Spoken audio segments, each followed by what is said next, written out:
Billionaire was on vacation playing with a child, until he learned the boy was his ex's son. Before we begin, drop a comment telling us which city you're watching from, and once the story ends, don't forget to rate it from 0 to 10. Oh, and make sure to follow our channel for more stories like this. Now, sit back and enjoy every detail. The warm, Florida sun cast dancing shadows across the crystal-clear pool as Cale Donovan adjusted his sunglasses and leaned back in the cushioned lounge chair. For the first time in 3 years, his phone lay silent beside him, switched to airplane mode. No board meetings, no acquisition deals, no emergency calls from his technology empire that had made him one of the youngest billionaires in maritime tech. At 36, Cale had built Donovan Marine Solutions from a small boat repair shop into a global powerhouse, designing cutting-edge navigation systems for luxury yachts and commercial vessels. But success had come at a price. He couldn't remember the last time he'd taken a real vacation, the last time he'd watched a sunset without calculating quarterly projections in his head. The Ocean View Resort had been his assistant's suggestion, a last-ditch effort to force him into the break his doctor had practically demanded after his latest physical revealed dangerously high stress levels. "Just 1 week, Mr. Donovan," she'd pleaded. "The company won't collapse in 7 days." Now, on his 3rd day, Cale finally felt the knots in his shoulders beginning to loosen. The sound of children's laughter from the nearby pool area created a soundtrack he'd forgotten existed. Pure, uncomplicated joy. A splash followed by a small, frustrated cry caught his attention. Near the shallow end of the children's pool, a little boy with tousled, dark hair was struggling with an oversized inflatable ring, his small arms flailing as he tried to maintain his balance in the water. Without thinking, Cale stood up and walked over. The child couldn't be more than 4 years old, his olive skin glistening with pool water, his dark eyes wide with determination rather than fear. "Hey there, buddy," Cale said gently, crouching at the pool's edge. "Having some trouble with that floaty?" The boy looked up, water dripping from his long eyelashes. "It keeps spinning," he said with the serious tone only children could manage when discussing matters of grave importance. "Want some help? I used to be pretty good in the water when I was your age." The child nodded eagerly, and Cale found himself sliding off his expensive Italian leather sandals and rolling up the legs of his linen pants. When was the last time he'd gotten in a pool? When was the last time he'd spoken to a child? The water was refreshingly cool against his skin as he stepped in. "What's your name, champion?" "Benicio," the boy replied, pronouncing it with careful precision. "But everyone calls me Ben."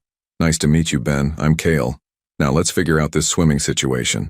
For the next hour, Cale found himself completely absorbed in teaching Benicio basic swimming techniques. They started with simple floating exercises, Cale's large hands providing steady support under the boy's small back as he learned to trust the water. "Remember, buddy, the water wants to hold you up. You just have to let it," Cale explained, watching as Benicio's tense shoulders gradually relaxed. The child was a quick learner, fearless in the way only young children could be. His laugh was infectious, a pure bubbling sound that seemed to unlock something in Cale's chest that had been tightly wound for years. Look, Mr. Cale," Benicio called out, successfully floating on his back for a full 10 seconds before his excitement caused him to tip sideways. "That was amazing. You're going to be swimming like a fish in no time," Cale said, steadying the boy again. There was something about this child that felt familiar, the way he tilted his head when concentrating, the determined set of his jaw when facing a challenge. Even his laugh seemed to echo something deep in Cale's memory. As they practiced kicks and arm movements, other resort guests began to notice the tall, handsome man patiently teaching the small boy. Some smiled at the heartwarming scene, assuming they were father and son enjoying their vacation together. The thought should have felt strange to Cale. He'd never considered himself particularly good with children. His life had been consumed by business for so long that family had seemed like a distant concept, something for other people. Yet here he was, finding genuine joy in Benicio's progress, feeling proud of every small achievement. "You're a natural teacher," said an elderly woman sitting nearby with her husband. "Your son is lucky to have such a patient father." Cale opened his mouth to correct her, but something stopped him. The words felt foreign on his tongue. He'd never been anyone's father, had never even seriously considered it. But watching Benicio's face light up with each successful kick, feeling the implicit trust the child placed in him, stirred emotions he didn't recognize. As the afternoon wore on, they moved from swimming lessons to building an elaborate sandcastle at the pool's edge. complete with moats and towers. Benicio's creativity was boundless, his stories about the imaginary kingdom growing more elaborate with each edition. "And this tower is where the dragon sleeps," he explained seriously, patting sand into shape with his small hands. "But he's a good dragon. He protects everyone." "Smart dragon," Kale replied, adding his own architectural improvements. Every kingdom needs good protection. The sun was beginning to lower in the sky, painting everything in golden hues, when Kale noticed Benicio glancing around more frequently, his earlier ease replaced by a hint of concern. "Looking for someone, buddy?" Kale asked gently. "My mommy said she'd be back soon," Benicio replied, his lower lip trembling slightly. "She had to make some work calls. I'm sure she'll be here any minute. Want to add a bridge to our castle while we wait?" They were putting the finishing touches on their masterpiece when a voice called out across the pool area, clear and melodic despite the underlying tension. "Benicio, there you are, sweetheart." Kale looked up, shading his eyes against the setting sun to see a woman hurrying toward them. Even from a distance, something about her movement, the way she carried herself, sent a jolt of recognition through him. As she drew closer, his breath caught in his throat. Auburn hair that caught the light like fire, green eyes that had haunted his dreams for 5 years, the same graceful way of moving that had once made him stop mid-sentence in board meetings just to watch her cross a room. Maya Leclerc, his ex-fiancée, the woman who had disappeared from his life so completely that he'd begun to wonder if their entire relationship had been a dream. And now she was here, at the same resort, reaching for the child he'd spent the afternoon with, the child whose familiar gestures and expressions suddenly made perfect, impossible sense. Benicio ran to her, pool water still dripping from his hair, excitement radiating from every inch of his small frame. Mommy, this is Mr. Kale. He taught me how to swim like a fish." Maya's eyes met Kale's across the space between them, and for a moment, the world seemed to stop. Her face had gone pale, but her voice remained steady as she knelt to embrace her son. "That's wonderful, baby. Did you remember to say thank you?" "Thank you, Mr. Kale," Benicio called out cheerfully, oblivious to the tension crackling between the adults. Kale stood slowly, water from his impromptu swimming lesson still darkening his expensive pants. His mind was reeling, trying to process the impossibility of this moment. Maya here, Maya with a child who looked to be about 4 years old, a child who had her eyes but bore an unmistakable resemblance to— "Hello, Kale," Maya said quietly, her voice carefully controlled. Maya. Her name felt rusty on his tongue, weighted with 5 years of unanswered questions and unspoken regrets. This is unexpected." She straightened, her hand resting protectively on Benicio's shoulder. The child looked between them with growing curiosity, sensing the shift in atmosphere even if he didn't understand it. "Mommy, do you know Mr. Kale?" Benicio asked innocently. Maya's composure wavered for just a fraction of a second before she found her voice again. "Yes, sweetheart. Mr. Kale and we knew each other a long time ago." The understatement hung in the air between them like a challenge. 5 years ago, they had been planning their wedding. 5 years ago, she had been the center of his universe, the only person who could make him forget about profit margins and market projections. 5 years ago, she had looked at him with love instead of this careful, guarded expression. And 5 years ago, everything had fallen apart in a single devastating night that had changed both their lives forever. Now standing in the fading Florida sunshine with pool water soaking through his clothes and a child's laughter still echoing in his ears, Kale found himself face to face with the woman he'd never stopped loving, and a boy who shared his dark hair, his stubborn chin, and his love of water. A boy who was exactly the right age to be. "We should talk," Maya said quietly, her eyes never leaving his face. Kale nodded, not trusting his voice, because as he looked at Benicio, really looked at him, he saw not just Maya's beauty but his own reflection staring back at him from a face too young to understand the magnitude of this moment. What discovery would change everything he thought he knew about the last 5 years of his life? The hotel's beachside cafe hummed with the quiet conversations of evening diners, but Kale heard none of it. Across from him, Maya sat with perfect posture, her hands wrapped around a cup of coffee that had long since gone cold. Benicio was safely tucked away in the resort's kids' club, happily engaged in a movie night that would buy them the privacy this conversation demanded. "He's beautiful," Kale said finally, breaking the silence that had stretched between them since they'd settled into the secluded corner booth. His voice was rough, waited with an emotion he couldn't quite name. Benicio. He's an incredible kid. Looking at Maya now, Cale could see that the years had been kind to her. At 32, she had grown into her beauty. The sharp edges of youth softened into something more refined, more confident. But there were lines around her eyes that hadn't been there before, signs of the struggles she'd faced alone. Maya's fingers tightened around her cup. Yes, he is. How old is he? The question hung in the air like a loaded weapon. Maya's green eyes met his, and in them, Cale saw the answer before she spoke. 4. He turned 4 last month. The math was simple, brutal in its clarity. Cale's hands pressed flat against the table, his knuckles white. 4 years old, which meant, Jesus, Maya. The words escaped him as barely more than a whisper. He's mine, isn't he? She didn't deny it, didn't try to soften the blow or ease him into the truth. She simply nodded once and watched as the knowledge hit him like a physical force. When did you know? He asked, his business-trained mind automatically seeking facts, timelines, concrete information to ground himself in this new reality. I found out 2 weeks after I left Boston. Her voice was steady, but Cale could see the pain in her eyes, the memories she'd been carrying alone for nearly 5 years. I was sick, throwing up every morning, exhausted all the time.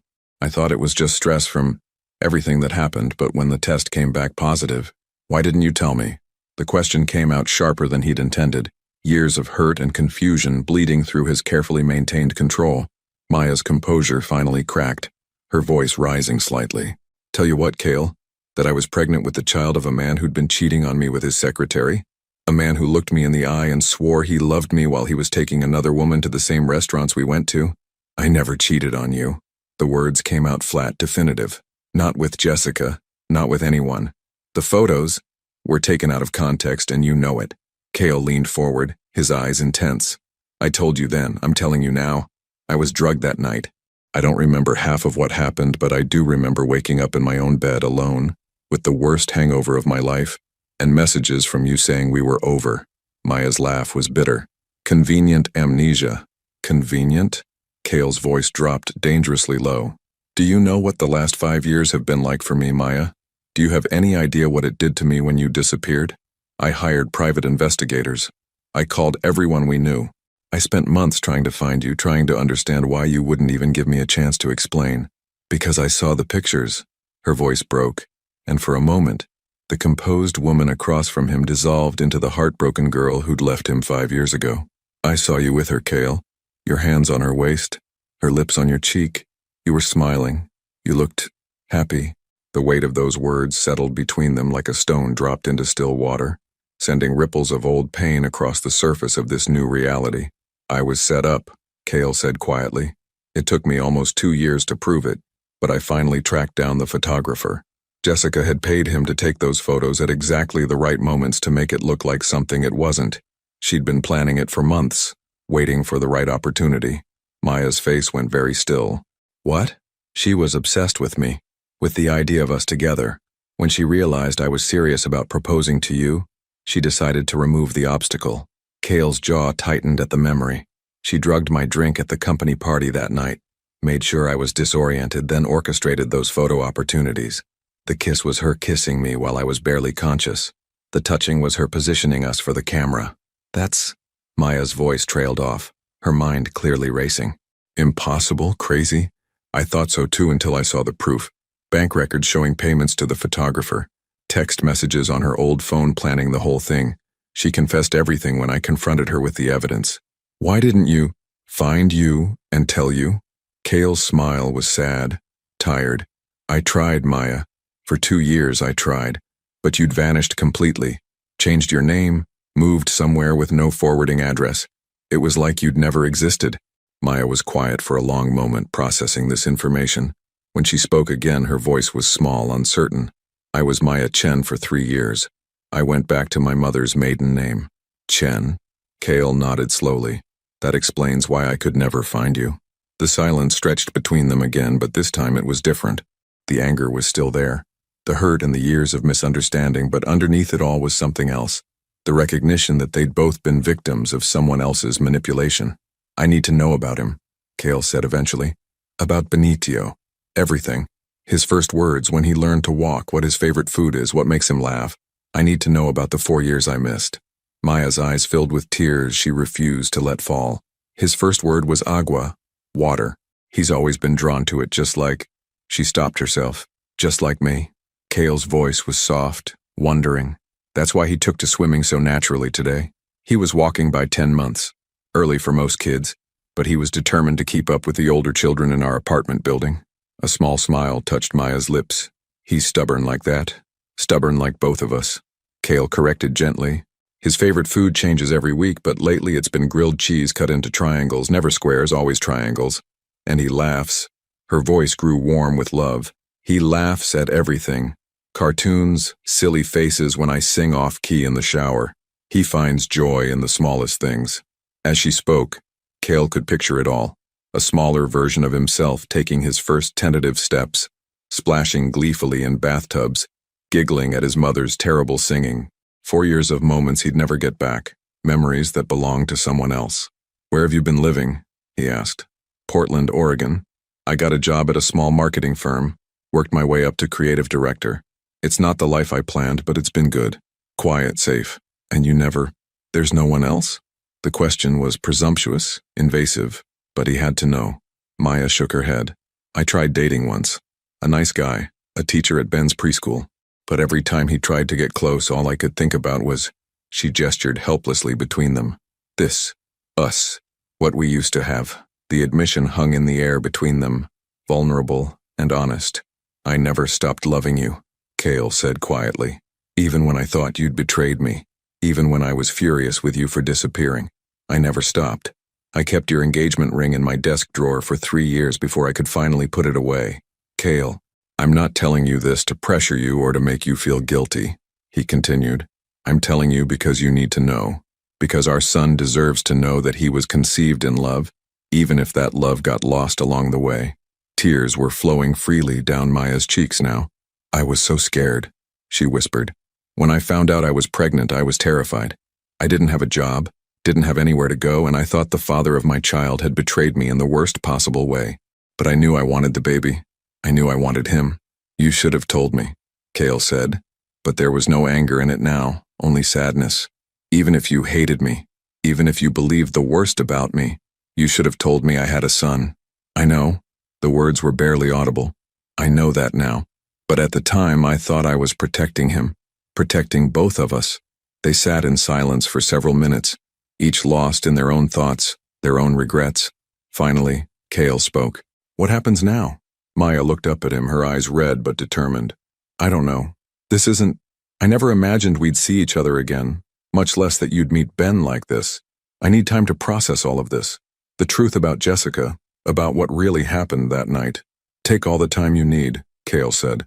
But Maya, I want to be part of his life, part of both your lives, if you'll let me. I know I can't get back the 4 years I missed, but I want to be there for everything going forward. It's not that simple. Why not? Because you're you. The words burst out of her, loud enough to draw glances from nearby tables. She lowered her voice, but the intensity remained. You're Cale Donovan. You're worth billions of dollars. You have companies and responsibilities and a life that spans continents. Ben and I were just normal. We live in a 2-bedroom apartment and our biggest excitement is finding a good deal at the grocery store. Cale stared at her, stunned. Do you really think that matters to me? Do you think I care about any of that when compared to having a son?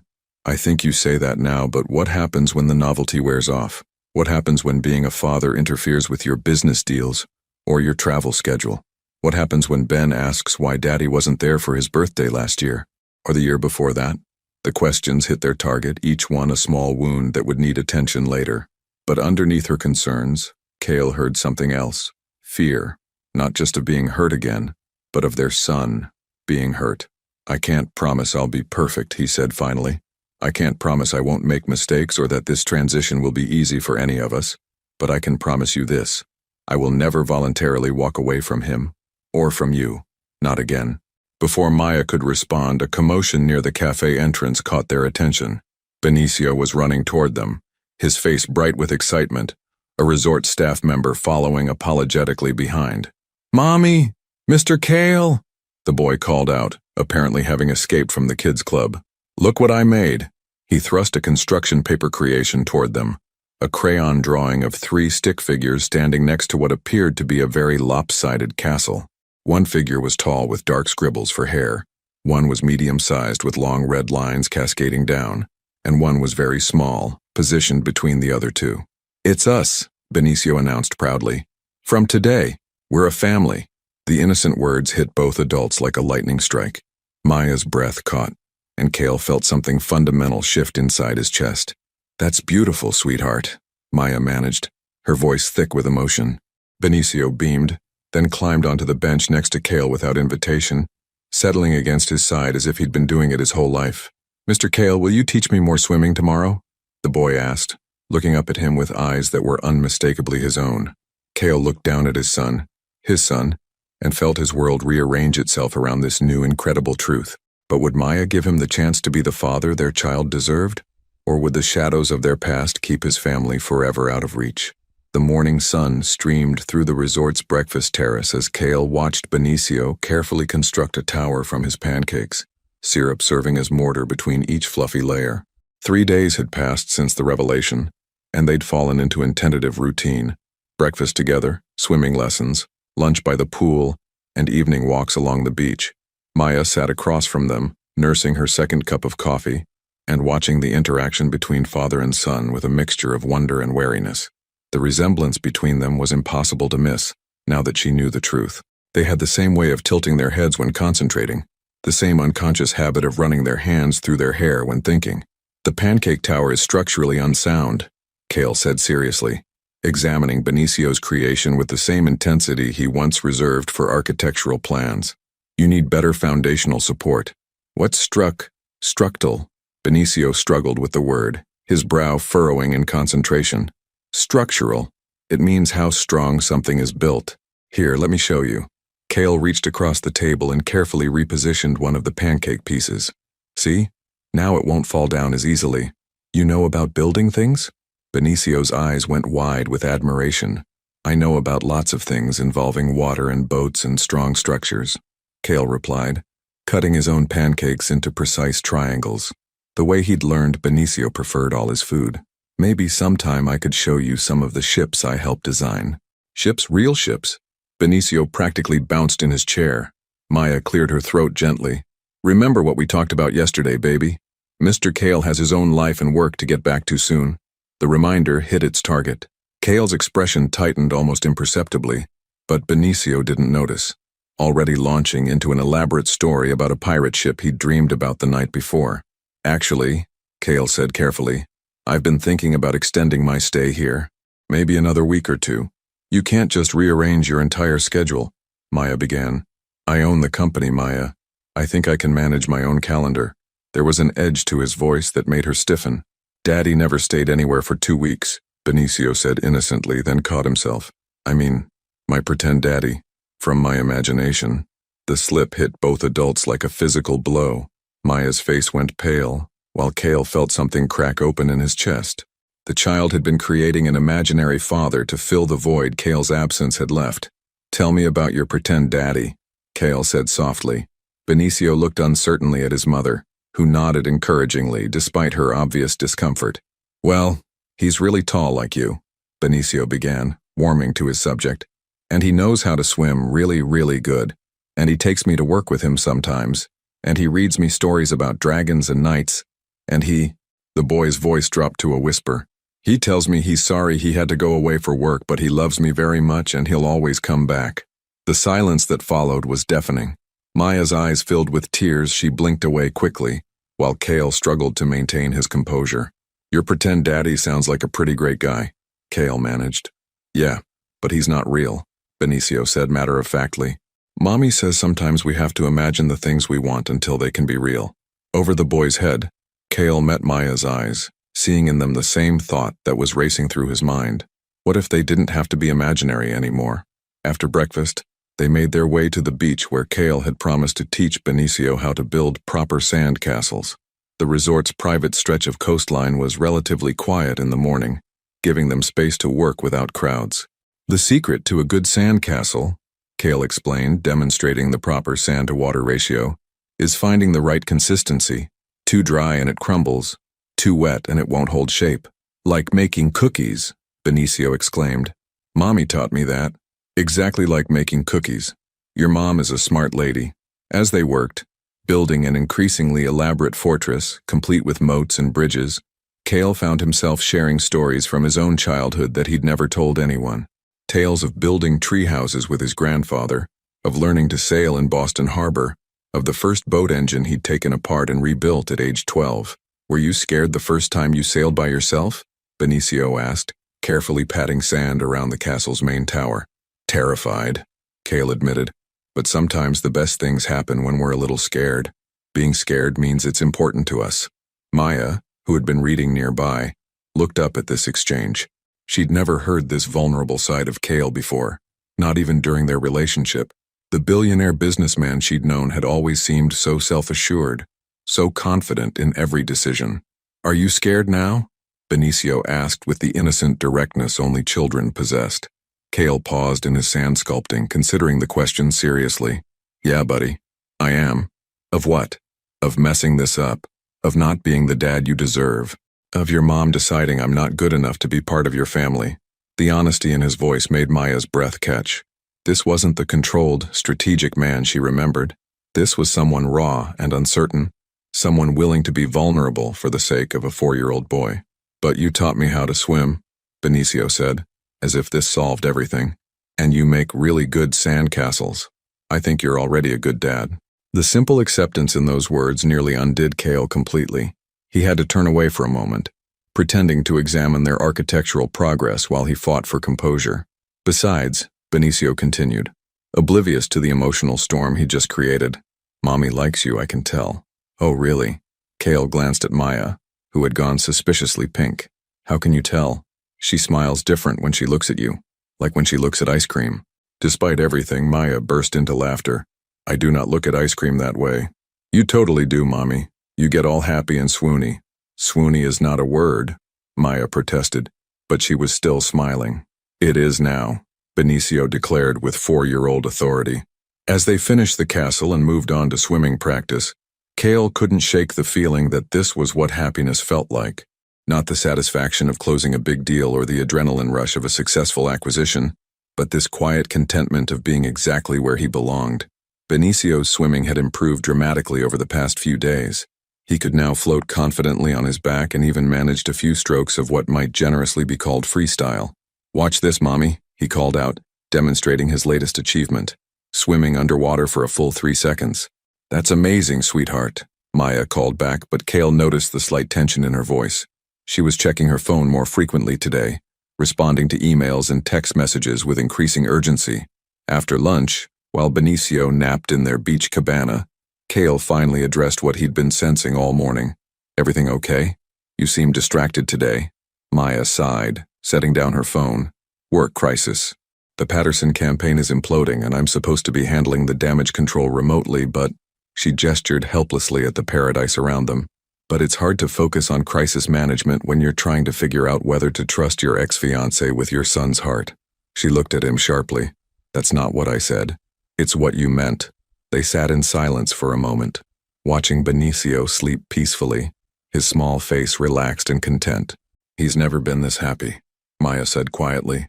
In 4 years I've never seen him this consistently joyful, and that terrifies me. Why? Because what happens when this ends? When you go back to Boston and your billion-dollar empire, and he's left wondering why Daddy disappeared again. How do I explain that to him?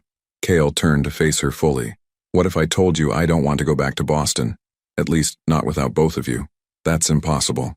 Why? Because my life is in Portland. My job, my apartment, Ben's preschool, our routine. I can't just uproot everything because you suddenly decided you want to play father. The words stung, and Cale felt his own defensive walls rising. Play father? Is that really what you think this is? I think you're a man who's used to getting what he wants when he wants it. And right now you want to be a dad. But wanting something and being capable of it long term are two different things. That's not fair, isn't it? Maya's voice rose slightly. Then she glanced at sleeping Benicio and forced herself to lower it. You've known he exists for 3 days, Cale. 3 days. And you're already talking about rearranging both our lives around this fantasy of instant family. It's not a fantasy. It is. The frustration she'd been holding back finally spilled over. You don't know what it's like to be up all night with a sick child, or to worry about daycare costs, or to explain why Daddy can't come to the school play because he's in Singapore closing a deal. You don't know what real parenthood is like. Cale's jaw tightened. And whose fault is that? I missed all of that because you chose not to tell me I had a son. You made that decision for both of us. I made that decision because I thought you were a cheating bastard who didn't deserve to know. The words hung between them like a slap. Benicio stirred in his sleep, and both adults immediately lowered their voices. I was wrong about that. Maya continued more quietly. I know that now, but that doesn't change the fact that you and I live in completely different worlds. You're talking about extending your vacation like it's nothing, but some of us have responsibilities we can't just delegate to assistants. So, what are you saying? That because I'm successful, I can't be a good father? That because I have money, I'm automatically disqualified from having a real relationship with my son? I'm saying that good intentions aren't enough. Parenting isn't a project you can manage or a company you can acquire. It's messy and exhausting and thankless most of the time. And when it gets hard, really hard, I need to know you'll still be here. Before Cale could respond, Benicio woke up with the sudden alertness of children everywhere, immediately sensing the tension between the adults. Are you fighting? He asked, his voice small and worried. No, sweetheart, Maya said quickly, forcing a smile. We're just talking about grown-up things. But Benicio wasn't fooled. At 4 years old, he'd already developed the hypervigilance that came from being the only child of a single mother, the ability to read moods and tension with uncomfortable accuracy. Are you going away? He asked Cale directly. The question pierced through all their adult complications and arguments, cutting straight to the heart of what really mattered. Not if I can help it, buddy, Cale said softly. But as he met Maya's eyes over their son's head, he saw doubt there and fear, and the weight of a single mother's protective instincts. Would love be enough to bridge the gap between their two worlds? Or were some differences too vast to overcome? The urgent buzzing of Cale's phone at 6:30 a.m. shattered the peaceful silence of his resort suite. He'd been awake for the past hour, standing on his balcony watching the sunrise and thinking about yesterday's argument with Maya. Her words had cut deeper than he cared to admit, mainly because there was truth in them he didn't want to face. Donovan, he answered tersely, recognizing his assistant's number. Mr. Donovan, thank God. I've been trying to reach you since midnight. Claire's voice was strained with the kind of panic that usually preceded corporate disasters. The Singapore deal is falling apart. The Yamamoto group is pulling out and they're claiming breach of contract. Legal says we could be looking at a $200 million lawsuit if we don't get you to Tokyo by tomorrow morning. Cale closed his eyes, feeling the familiar weight of responsibility settling back onto his shoulders like a lead blanket. What happened? The prototype specifications were leaked to their competitors. Someone inside our organization gave them our proprietary navigation algorithms, and now Yamamoto is claiming we violated the exclusivity clause. That's impossible. Only 5 people had access to those files. 6, actually. Jessica Morrison still had clearance in the system from before her termination. Security flagged it this morning. She accessed the files 3 days ago. The name hit Cale like ice water. Jessica. Even 3 years after exposing her manipulation, which had taken him nearly 2 years to prove, she was still finding ways to destroy his life. Where is she now? We don't know. She cleared out her apartment and disappeared. But Mr. Donovan, the damage is done. If we don't salvage this deal, the board is going to have serious questions about your leadership. There are already whispers about a vote of no confidence. Cale's grip tightened on the phone. Donovan Marine Solutions was more than just his company. It was his legacy, built from nothing into a maritime technology empire. The thought of losing it, especially to Jessica's final act of revenge, made his stomach turn. Book me on the next flight to Tokyo, he said quietly. Already done. You leave Miami at 2 p.m. today. That gives you just enough time to... I'll be there. Cale ended the call and stood staring at the ocean, watching the waves crash against the shore with increasing violence as the morning wind picked up. 3 hours later, he found Maya and Benicio at their usual breakfast spot, but the easy atmosphere of previous mornings was gone. Maya looked up as he approached, and whatever she saw in his expression made her face fall. You're leaving, she said. It wasn't a question. Cale sat down heavily, unable to meet Benicio's confused gaze. There's a crisis with my company. If I don't handle it personally, I could lose everything I've built. But you promised to teach me how to dive today, Benicio said, his voice small and disappointed. "You said we were going to see the fishies." "I know, buddy. I'm so sorry." This is exactly the kind of thing that Kale stopped himself before he could say, adults have to deal with, recognizing it for the dismissal it would sound like. "That can't wait even one more day," Maya finished for him, her tone carefully neutral. "Apparently not." Kale's voice was bitter with frustration. "Someone I used to work with, someone who's caused problems before, sabotaged a major deal. If I don't fix it immediately, my company could face bankruptcy." Benicio didn't understand the business terminology, but he understood abandonment. "Are you coming back?" The question hung in the air like a challenge. Kale looked at his son's face, seeing his own eyes looking back at him with a mixture of hope and resignation that no 4-year-old should have to wear. "Yes," he said firmly. "I'm coming back." "When?" Kale realized he didn't have an answer. Corporate crises were unpredictable. This could take days or weeks to resolve, depending on how badly Jessica had sabotaged things. "I don't know exactly, but I will come back." Maya's laugh was hollow. "Right on schedule. What's that supposed to mean?" "This." She gestured between them. "This is exactly what I was afraid of. The first real test of your commitment, and you're already choosing the company over your son. That's not fair. This isn't a choice. It's always a choice, Kale. You just have different priorities than you want to admit." The accusation stung because part of him wondered if she was right. Was he running back to the familiar territory of business because it was easier than navigating the complex emotions of instant fatherhood? "Mommy, why are you being mean to Mr. Kale?" Benicio asked, his voice wobbling with the distress children feel when the adults around them start fighting. Maya's expression softened immediately. "I'm not being mean, sweetheart. I'm just disappointed. Like when I promised to clean my room but watched TV instead?" The innocent comparison made both adults wince. "Yes, baby. Like that." Kale knelt beside Benicio's chair, bringing himself to the child's eye level. "Buddy, sometimes grown-ups have to do things they really don't want to do. This is one of those times for me. But I promise you, I will come back. And when I do, we'll go diving and build the biggest sand castle this beach has ever seen. Do you pinky promise?" Kale extended his little finger, wrapping it around Benicio's smaller one. "I pinky promise." But as he made the vow, he caught sight of Maya's expression, sad, resigned, and somehow unsurprised by this turn of events. It was the look of a woman who'd been expecting disappointment and found it exactly where she'd predicted. 2 hours later, Kale was throwing clothes into his suitcase with the mechanical efficiency of someone who'd packed for emergency flights countless times before. A knock at his door interrupted the process. "It's open," he called out, expecting room service. Instead, Maya walked in, closing the door behind her with a soft click. She looked around the suite, at the expensive luggage, the tablet open to flight information, the life of wealth and mobility that she'd briefly forgotten he lived. "I brought you something," she said, holding out a small wrapped package. Kale took it, curious.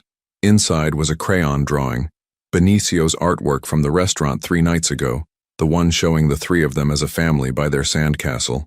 "He wanted you to have it," Maya said softly. "For your office," he said, "so you wouldn't forget about us while you're working." The simple gesture hit harder than any accusation could have. Kale stared down at the childish drawing, seeing in those crooked stick figures everything he was walking away from. "I won't forget," he said hoarsely. "Won't you?" Maya moved closer, her voice gentle but probing. "When you're sitting in boardrooms making million-dollar decisions, when you're flying between cities and managing crises, will you really remember what it felt like to teach a 4-year-old how to float?" "Yes." "What about when the crisis is over? When your company is safe and your empire is secure? Will you remember then? Or will this start to feel like a dream you had once? A brief vacation from your real life?" Kale set the drawing carefully on the dresser and turned to face her fully. "What do you want me to do, Maya? Let my company collapse? Let thousands of employees lose their jobs because I wanted to stay here and play in the sand? I want you to want to stay more than you want to go." The honesty in her voice stopped him cold. "I want you to find this impossible to leave," she continued. "I want you to be so torn between duty and desire that it keeps you up at night. I want leaving us to be the hardest thing you've ever done."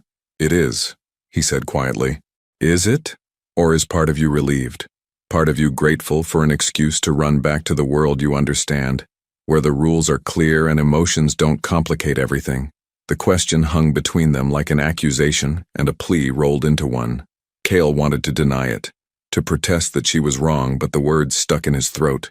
"I've been a single mother for 4 years," Maya said when he didn't respond. "I've made every decision, handled every crisis, been the only parent Benicio has ever known, and it terrifies me to think about sharing that responsibility with someone who might disappear the moment things get difficult.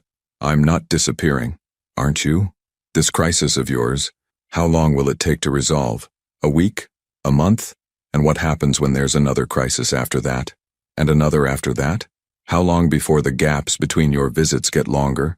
Before the promises get vaguer? Before you become just another absent father who loves his child but loves his work more?" Each word was a small wound, precisely delivered. But underneath Maya's anger, Cale heard something else. Hope. Hope that he would prove her wrong, that he would fight harder to stay, that he would choose them over everything else. "What if I didn't go?" he said suddenly. "What? What if I stayed here? Let someone else handle the crisis. What if I chose you and Benicio over the company?" Maya stared at him, clearly not having expected this response. "You can't do that. You said it yourself. You could lose everything. What if I'm willing to risk it? For us? You barely know us. 3 days ago you didn't even know Ben existed. 3 days ago I didn't know what I was missing. Now I do." The silence stretched between them, heavy with possibility and fear. Finally, Maya shook her head. "No, I won't let you sacrifice your life's work for some romantic gesture. That kind of grand sacrifice always breeds resentment eventually. Go to Tokyo, Cale. Save your company. Prove to yourself that you can have both, a business empire and a family. And if I can't, if I have to choose, then I guess we'll know where your heart really lies." Before he could respond, she was gone, leaving him alone with the sound of his phone buzzing with increasingly urgent messages from his lawyers, his board members, his entire professional life demanding his attention. But all he could see was Benicio's drawing, 3 stick figures holding hands beside a crooked castle, and the faith of a 4-year-old boy who believed in pinky promises. As he picked up his suitcase and headed for the door, Cale made a decision that would change everything. But would it be enough to prove that some things matter more than business? Or would this be the beginning of the end, for a family that had barely begun to form? Cale stood in the Miami International Airport departure lounge, his boarding pass to Tokyo clutched in his hand as Flight 447 prepared for final boarding. Around him, business travelers hurried past with the focused intensity he recognized in himself. People for whom the next flight, the next deal, the next crisis was always the most important thing in the world. His phone buzzed constantly with updates from his legal team. The situation was worse than originally reported. Jessica hadn't just leaked the Singapore specifications, she'd also planted evidence suggesting Cale himself had approved the breach. The board was in emergency session and several major investors were already making noise about pulling out. "Final boarding call for Flight 447 to Tokyo," the gate agent announced. Cale took a step forward, then stopped. In his carry-on bag, carefully wrapped in a hotel towel, was Benicio's drawing. He pulled it out, staring at those 3 crooked stick figures for what felt like the 100th time in the past hour. "Sir, are you boarding?" The gate agent was looking at him expectantly. Cale looked at the boarding pass, then at the drawing, then at his phone buzzing with another urgent message from Tokyo. In that moment, he saw his future laid out in 2 very different paths. The familiar world of corporate warfare where he was respected, feared, and ultimately alone, or the uncertain territory of fatherhood where he was needed, loved, and completely terrified. "No," he said, surprising himself with the certainty in his voice. "I'm not boarding." The gate agent blinked in confusion. "Sir, this is the last flight to Tokyo today. If you miss this—" "I understand." Cale was already walking away, pulling out his phone as he headed for the exit. He dialed Claire's number as he strode through the terminal. "Mr. Donovan? Please tell me you're on the plane. I'm not coming to Tokyo." The silence on the other end was deafening. Finally, Claire spoke, her voice carefully controlled. "I'm sorry, could you repeat that?" "Handle the crisis remotely. Conference call the board, bring in the crisis management team, do whatever it takes. But I'm not leaving Florida. Sir, with all due respect, this isn't something that can be handled remotely. The Japanese delegation specifically requested your personal presence. Without it, we'll find another way. There's always another way." Cale was already hailing a taxi. "And Claire? I want Jessica Morrison found and arrested. Whatever she's done, there has to be evidence. Make it happen." "Mr. Donovan, the board is going to—" "The board works for me, not the other way around. Remind them of that." He hung up and gave the taxi driver the resort's address, his heart hammering as the magnitude of his decision sank in. He'd just potentially sacrificed a multi-billion-dollar empire for a stick figure drawing and the chance to teach his son how to dive. Either he was making the biggest mistake of his life, or he was finally getting his priorities straight. The taxi ride back to the resort felt both eternal and too short. With every mile, Cale's phone erupted with increasingly frantic calls from board members, investors, and lawyers. He ignored them all, focusing instead on what he would say to Maya and Benicio. By the time he reached the resort, word had apparently spread through his organization like wildfire. His phone showed 47 missed calls and countless urgent emails with subject lines like emergency board meeting and crisis escalation. Cale turned off the phone entirely. He found them at the beach, in the same spot where they'd built their first sandcastle together. Benicio was listlessly moving sand around with a plastic shovel, while Maya sat nearby, staring out at the ocean with the resigned expression of someone saying goodbye. They both looked up as he approached, confusion clear on their faces. "You missed your flight," Maya said. Not quite a question. "No," Cale replied, dropping his suitcase in the sand and sitting down next to Benicio. "I chose not to get on it." Benicio's face lit up like Christmas morning. "You came back. You kept your pinky promise." "I did, buddy, and I always will." But Maya was staring at him with something approaching alarm. "Cale, what did you do?" "I chose what matters most. Your company is just a company. This," he gestured to encompass the three of them, "is family, and I finally figured out which one I can't live without." Before Maya could respond, Benicio launched himself into Cale's arms with the unrestrained joy only children could express. "Does this mean you're staying forever and ever?" "It means I'm staying as long as you and your mom will have me," Cale said, meeting Maya's eyes over their son's head. "And then longer than that." But instead of the relief he'd expected to see in her face, Maya looked stricken. "You can't do this," she said quietly. "You can't throw away everything you've built for us. I won't let you. You don't get a say in this decision," Cale replied gently. "This is my choice to make. A choice you'll regret the moment reality sets in. When you lose your company, when your employees are out of work, when everything you've accomplished is destroyed, you'll blame us. Maybe not consciously, but you'll resent that we cost you your life's work. Will I? Or will I finally realize that I spent 15 years building an empire that means nothing if I have no one to share it with?" Maya stood up abruptly, pacing to the water's edge. This is exactly the kind of grand romantic gesture that sounds amazing in movies and destroys real relationships. You can't love someone by sacrificing everything else that makes you who you are. Cale gently disentangled himself from Benicio's embrace and followed her. What if who I am isn't defined by how much money I make or how many companies I own? What if who I am is defined by whether I can be the father my son deserves and the partner you need? "You don't know what I need," Maya said, but there was less conviction in her voice. "Then tell me." She turned to face him, her eyes bright with unshed tears. "I need someone who shows up, not just in the big moments but in the small ones. I need someone who remembers that Ben likes his sandwiches cut diagonally, and that he's afraid of thunder but loves lightning. I need someone who won't promise what he can't deliver. What if I promise to try? What if I promise to fail sometimes but never to give up? What if I promise to love both of you, more than I've ever loved anything in my life? And what if your company crashes and burns while you're here playing house with us? Then, I'll build something new, something better, something that doesn't require me to choose between success and the people I love." Before Maya could respond, Benicio appeared between them, tugging on both their hands. "Are you fighting again?" he asked, his voice worried. "We're not fighting, sweetheart," Maya said, kneeling to his level. "We're just figuring things out. Figuring out if Mr. Cale is going to be my real daddy instead of just my pretend one." The innocent question hit both adults like a physical blow, out of the mouths of babes. "Would you like that?" Cale asked carefully. "For me to be your real dad?" Benicio's nod was so enthusiastic it made his whole body bounce. "Yes. Then we could live together and you could read me bedtime stories and we could swim every day and build castles and you could teach me about boats and—" "Slow down there, speed racer," Maya laughed despite herself. "It's not quite that simple." "Why not?" Benicio asked with the logical directness of childhood. "We like each other. We have fun together. We're already a family. We just need to make it official." Over his head, Cale and Maya stared at each other, both thinking the same thing.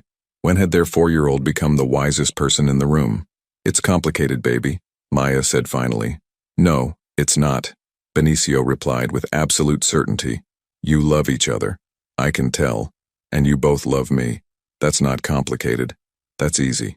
Cale's phone, forgotten in his pocket, began ringing again, then again, and again, the sound of his old life demanding his attention even here, even now. He pulled it out, looked at the caller ID showing his board chairman's number, and without hesitation turned it off completely. Easy, he said, looking directly at Maya. Our son says it's easy. Cale, I know this is terrifying. Trust me, I'm scared too. I've never been anyone's father. I've never put someone else's needs before my own ambitions. I don't know if I'll be good at it, but I want to try.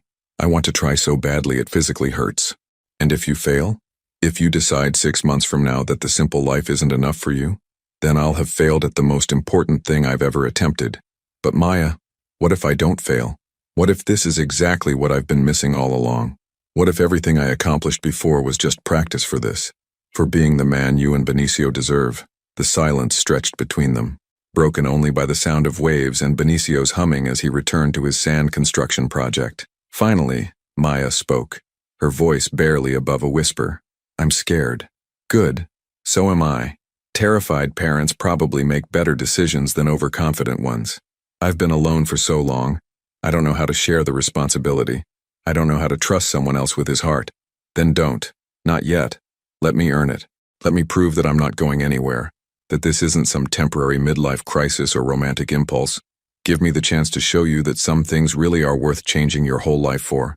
Maya looked at him for a long moment, then at their son, then back at him. My vacation ends tomorrow. I have to go back to Portland, back to my job. Ben starts preschool again next week. Then I guess I'm moving to Portland. You can't just watch me. But would Portland be ready for Cale Donovan? And more importantly, would his sacrifice prove to be the beginning of their new life together, or the end of everything he'd worked to build? 3 weeks later, Cale stood in the doorway of a modest 2-bedroom apartment in Portland's Hawthorne district, holding a single suitcase and feeling more out of place than he had in a Tokyo boardroom. The contrast between this cozy space and his Boston penthouse was jarring. Mismatched furniture, children's artwork covering the refrigerator, toys scattered across a living room that could fit inside his old office. But none of that mattered as much as the sight of Benicio racing toward him with arms outstretched. Cale, you really came. The boy launched himself into his father's arms with the uninhibited joy that had become Cale's new favorite sound. I told you I would, buddy. Pinky promises are sacred. Cale lifted his son high, spinning him around while trying not to knock over the precariously stacked books on the nearby coffee table. Maya emerged from the kitchen, wiping her hands on a dish towel, her expression carefully neutral. How was your flight? Long, but worth it. Cale set Benicio down but kept one hand on the boy's shoulder, anchoring himself to this new reality. Thank you for letting me come. Well, you didn't exactly give me much choice, Maya replied, but there was warmth in her voice. When a billionaire decides to relocate to Portland for your son, it's hard to argue. Former billionaire, Cale corrected. The board voted me out yesterday. Apparently, abandoning a $200 million crisis for personal reasons is grounds for removal. Maya's face went pale. Cale, I'm so sorry. I never meant for... Don't. He held up a hand, his voice firm but gentle. This isn't your fault, this was my choice, and I'd make it again. Besides, I kept enough stock to be very comfortable, just not obscenely wealthy anymore. Daddy, what's obscenely? Benicio asked, having caught the one word that sounded interesting. It means too much of something, Maya answered quickly. Like too much ice cream. There's no such thing as too much ice cream, Benicio declared with 4-year-old authority. Spoken like a true philosopher, Cale laughed, then looked around the apartment again. So where am I staying? Please tell me you didn't expect me to figure that out myself, because hotel living gets old fast. Maya gestured toward the couch. That pulls out into a bed. It's not the Ritz, but it's perfect. No, it's not. It's cramped, and the neighbors upstairs have a baby who cries at 3 a.m., and Mrs. Patterson next door plays her TV too loud. But it's what we can afford, and, Maya, Cale's voice was soft but insistent. It's perfect because you and Ben are here. Everything else is just details. Over the next few days, Cale threw himself into learning the rhythms of their life with the same intensity he'd once applied to hostile takeovers. He memorized Benicio's schedule, preschool from 8 to 3, soccer practice on Tuesdays, library story time on Saturday mornings.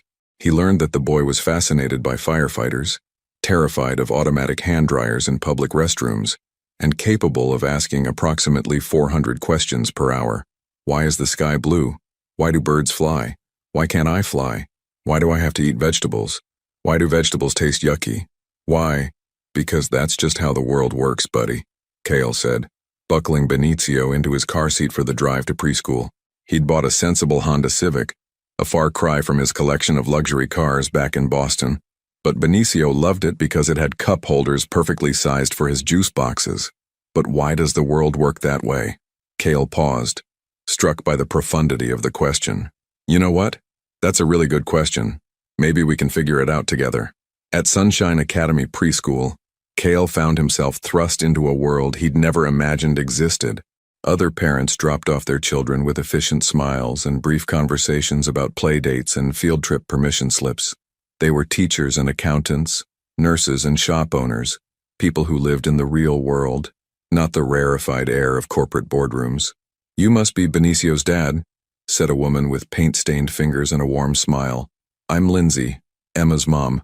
Ben talks about you all the time. You're the one who taught him to swim like a fish, right?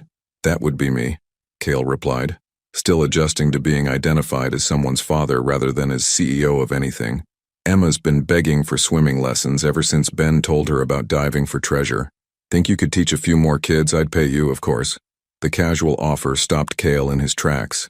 Here was a parent asking him to teach children to swim, not because he was rich or powerful, but because he was good with kids and Ben trusted him. I'd love to, he said, surprising himself with how much he meant it. That afternoon, Cale picked up Benicio from school and found his son practically vibrating with excitement. Guess what, Daddy? The word slipped out naturally, and both father and son froze. I mean, Cale, I'm sorry. I know you're not really my daddy yet because you and Mommy aren't married and, hey, Cale knelt down to Benicio's eye level right there in the school parking lot, not caring who was watching. I am your daddy. Biology makes that true, not a piece of paper. And if you want to call me Dad or Daddy or even just Cale, that's fine with me. Whatever feels right to you. Really? Really? I'm your father, and you're my son. That's never going to change no matter what happens between your mom and me. Benicio's smile was radiant. Okay, Dad. Guess what happened at school today? As they drove home, Benicio chattered about his day, and Cale found himself smiling at the simple normalcy of it. No board meetings, no crisis calls, no life or death decisions about market strategies. Just a 4-year-old boy excited about finger painting and the fact that he'd successfully tied his own shoes for the first time. Did you tell Mom about the shoe thing? Cale asked as they pulled into the apartment complex parking lot. Not yet. I wanted to surprise her. But Dad, can you help me practice? I want to be really good at it before I show her. Of course, buddy. They spent 20 minutes in the hallway outside the apartment, Cale patiently guiding small fingers through the complex choreography of loops and pulls, while Benicio's tongue stuck out in concentration.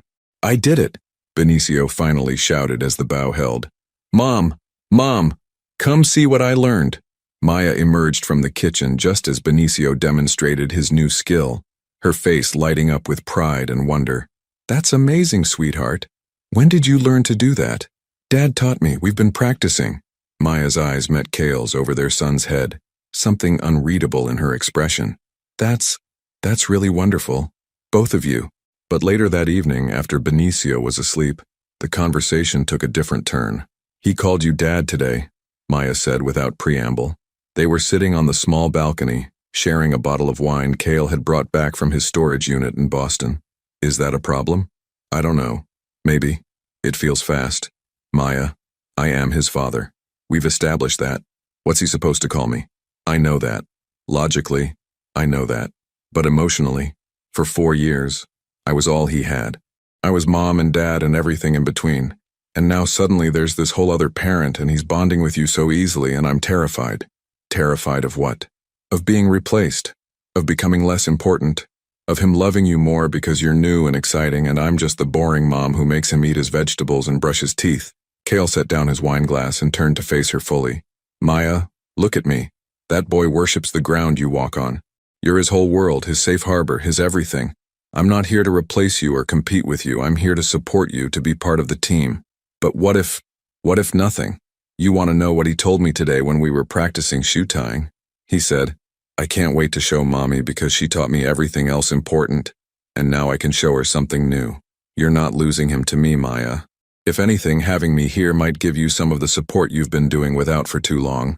Maya was quiet for a long moment, staring out at the city lights. I've been alone for so long. I don't remember how to be part of a team. Then we'll figure it out together. All of us. What if we can't?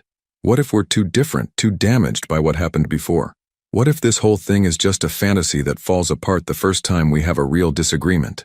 Kale reached over and took her hand, intertwining their fingers in a gesture that felt both familiar and terrifyingly new. Then we'll figure that out too. But Maya, I need you to understand something. I didn't move across the country for a fantasy. I moved here for my family, for the chance to be part of something real and meaningful and messy and wonderful. And yes, it's scary as hell, but some things are worth being scared for, even if it means giving up everything else. Everything else was just things, Maya. This is life. Before she could respond, a crash from inside the apartment sent them both rushing toward Benicio's room. They found him standing next to his overturned nightstand, tears streaming down his face. I had a bad dream, he sobbed. There were monsters and they were trying to take Dad away and I couldn't stop them. Without hesitation, both parents moved to comfort him, Maya gathering him into her arms while Kale knelt beside the bed. Hey, buddy. It was just a dream, Kale said softly. I'm right here. I'm not going anywhere. Promise? I promise. No monsters are strong enough to take me away from you and your mom. As they settled Benicio back into bed, taking turns reading from his favorite book about a brave little boat, Kale caught Maya watching him with something like wonder in her eyes. What? He whispered as they tiptoed out of the room. You're good at this, she said quietly. The parenting thing. It's like you were born for it. Maybe I was. Maybe I just needed the right teacher. But as they returned to the balcony, both of them were thinking the same thing. Was this fragile new family strong enough to weather the storms that were surely coming? Or would the weight of their complicated past prove too much for their uncertain future? 2 months into his new life in Portland, Kale had settled into a routine that would have been unimaginable to his former self. Mornings began at 6 with coffee and cartoons, followed by the complex choreography of getting a 4-year-old ready for school. Afternoons were spent at the community pool, where he'd started teaching swimming lessons to a growing group of neighborhood kids, and evenings involved homework supervision, dinner preparation, and bedtime stories. He was happier than he'd ever been, and it terrified him. Dad, watch this! Benicio called from the shallow end of the community pool, where he was demonstrating his newest skill, a underwater somersault that barely qualified as such but filled him with immense pride. That was amazing, buddy, Kale applauded genuinely, then turned to the group of parents watching from the poolside chairs. Okay, who's next for diving practice? Emma, Lindsay's daughter, raised her hand eagerly. Me. I want to dive like a dolphin. As Kale worked with the children, he caught snippets of conversation from the parents, discussions about mortgage rates, school fundraisers, weekend soccer games, normal life concerns that he was slowly learning to navigate. It was a far cry from leveraged buyouts and international shipping contracts, but somehow it felt more real, more meaningful. You know, when Lindsay first told me about the rich guy teaching kids to swim, I pictured something very different, said Marcus, a nurse at the local hospital whose twin boys were in Benicio's class. Rich guy?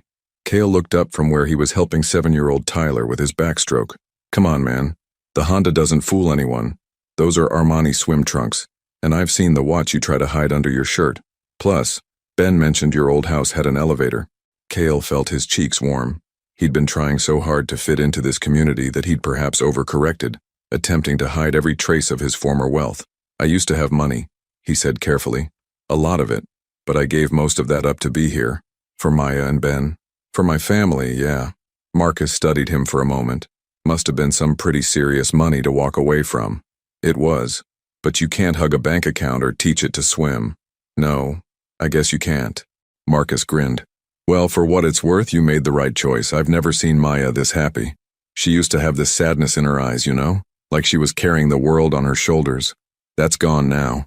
The observation stayed with Kale as he finished the lesson and headed home, Benicio chattering beside him about his plans to become a professional swimmer, and maybe also a firefighter and definitely a dragon trainer. Dad, do you miss your old house? Benicio asked suddenly as they pulled into their apartment complex. The The question caught Kale off guard. Sometimes I miss certain things about it. The big bathtub, the view of the harbor, but I don't miss being lonely. Were you lonely? Even with all those people who worked for you? Especially with all those people who worked for you, buddy. Being surrounded by people who need things from you isn't the same as being with people who love you. Oh, Benicio processed this with the seriousness he applied to all adult concepts. Well, you don't have to be lonely anymore. You have me and Mommy. I do indeed. And that makes me luckier than any amount of money ever could. They found Maya in the kitchen, surrounded by grocery store flyers and calculator. Her laptop open to what appeared to be budget spreadsheets. The sight of her stressed expression immediately set off alarm bells in Kale's head. "Everything okay?" he asked, lifting Benicio onto the counter while Maya quickly closed the laptop. "Fine. Just trying to figure out next month's expenses." Her smile was too bright, the kind she used when she was trying to hide something. "Mommy, are we poor?" Benicio asked with the innocent directness that made all adults in his vicinity cringe. "No, sweetheart, we're not poor. We just have to be careful with our money." "Because Dad doesn't have his rich job anymore?" The question hung in the air like an accusation. Kale saw Maya's face flush with embarrassment and frustration. "Ben, why don't you go play in your room for a bit while Mom and I talk?" Kale suggested gently. After Benicio reluctantly departed, Kale turned to Maya. "What's going on? And please don't tell me it's fine, because I can see it's not." Maya sank into one of the kitchen chairs, suddenly looking exhausted. The Patterson account pulled out. They decided to go with a larger firm for their campaign. That was 30% of my income. "Okay, so we'll figure something else out." "We?" Maya's voice was sharp. "Kale, this isn't your problem to solve. I've been managing my finances just fine for 4 years. But you don't have to manage them alone anymore. I'm here now. You're here as Ben's father, not as my financial savior." The words stung, mainly because they highlighted the undefined nature of their relationship. They were living together, co-parenting, sharing meals and conversations and increasingly intimate moments, but they'd never actually discussed what they were to each other. "So what am I then?" Kale asked. "Besides Ben's father, I mean. What are we, Maya?" She was quiet for a long moment, staring at the budget papers scattered across the table. "I don't know. I care about you. More than I should, probably. But I'm terrified of depending on you financially because that changes everything. It makes me beholden to you. And if things go wrong, you think I'd use money to manipulate you? I think money changes relationships whether people intend it to or not. When one person has it and the other doesn't, there's an imbalance. And I've worked too hard for my independence to give it up now." Kale sat down across from her, choosing his words carefully. "What if it wasn't about dependence? What if it was about partnership?" "What do you mean?" "I mean, what if instead of me giving you money, we started something together? A business that belongs to both of us that we build together." Maya looked up, curiosity replacing some of the defensiveness in her expression. "What kind of business?" "I've been thinking about it, actually. You're brilliant at marketing and creative strategy. I know operations and management. The swimming lessons have shown me there's a real need for quality children's programs in this area. What if we started a family activity center? Swimming, maybe some other programs, birthday parties, summer camps." "Kale, something like that would require significant startup capital, which I have. Not billionaire money anymore, but enough to get something like this off the ground. We'd be equal partners. Your expertise, my capital, our shared vision." Maya stared at him, clearly torn between interest and suspicion. "Why would you want to do that?" "Because I need something to do with my life besides just being Ben's dad. Don't get me wrong, being his father is the most important job I'll ever have. But I'm 36 years old and I'm not ready to retire. And because working with you, building something with you, sounds like the best job in the world. And if our personal relationship goes south, if we can't make this family thing work, what happens to the business? Then we'll figure it out like adults. We'll write up partnership agreements, we'll protect both our interests, we'll be smart about it. But Maya, what if instead of planning for failure, we planned for success?" Before Maya could respond, Benicio reappeared in the kitchen doorway, his face scrunched with worry. "Are you fighting about money?" "Tommy's parents fight about money, and then his dad moved out." Both adults immediately shifted into reassurance mode, but Benicio's fear highlighted the delicate balance they were trying to maintain. "We're not fighting, sweetheart," Maya said, pulling him onto her lap. "We're just talking about grown-up things." "Good, because I don't want Dad to move out. I like having him here. He makes really good pancakes and he knows all the best bedtime stories." I'm not going anywhere, buddy, Kale assured him. Your mom and I are just trying to figure out some business stuff. Like a job? Maybe. Would you like it if Mom and I worked together? Benicio's face lit up. Yes. Then you could both pick me up from school and we could all have lunch together and maybe I could help with the work sometimes. The simple enthusiasm in their son's voice seemed to cut through all the complications the adults had been creating. Maya looked at Kale, something shifting in her expression. Equal partners? She asked. Equal partners. Equal risk. Equal reward. Equal say in all decisions. And if I hate your ideas, then we fight about them like business partners do, and hopefully find compromises that make us both happy. Maya was quiet for a long moment, clearly weighing the possibilities against the risks. Finally, she smiled, the first genuine smile Kale had seen from her all week. I have some ideas about the activity center concept, she said, but they're bigger than just swimming lessons. I'm listening. What if we created something more comprehensive? Not just activities for kids, but resources for families. Parenting classes, support groups, maybe even childcare services for single parents who need help. Something that builds community, not just profits. Kale felt something click into place.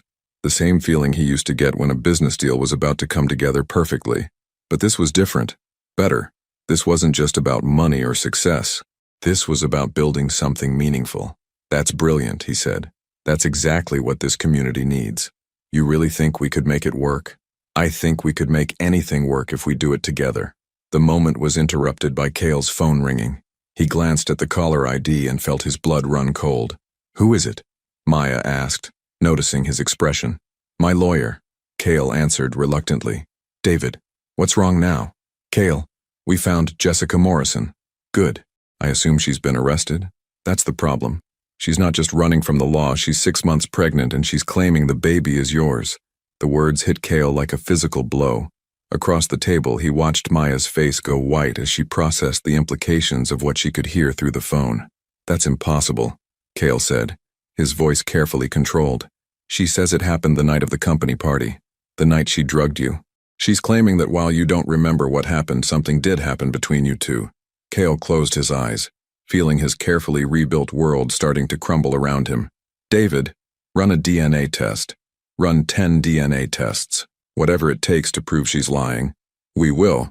But Kale, she's also leaked this story to the press. It's going to be everywhere by morning. As Kale hung up the phone, he looked at Maya's stricken face and realized that just when they'd found their footing, the past was about to tear their future apart once again. But would this new crisis destroy the family they were building? Or would it finally force them to decide what they were truly willing to fight for? The next morning brought a media storm that turned their quiet Portland life upside down. Kale woke to find reporters camped outside their apartment complex. Cameras trained on every entrance and exit. The headlines were everywhere. Billionaire's secret baby scandal, and disgraced CEO's pregnant mistress tells all. Daddy, why are there people with cameras outside?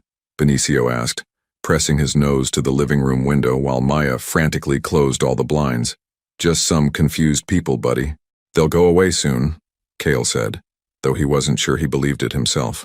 Maya hadn't spoken to him since the phone call the night before. She'd listened in stony silence as he tried to explain, had nodded when he'd insisted the baby couldn't possibly be his, and then had retreated to her bedroom without another word. This morning, she moved around the apartment like he was invisible, communicating only through terse instructions about keeping Benicio away from the windows.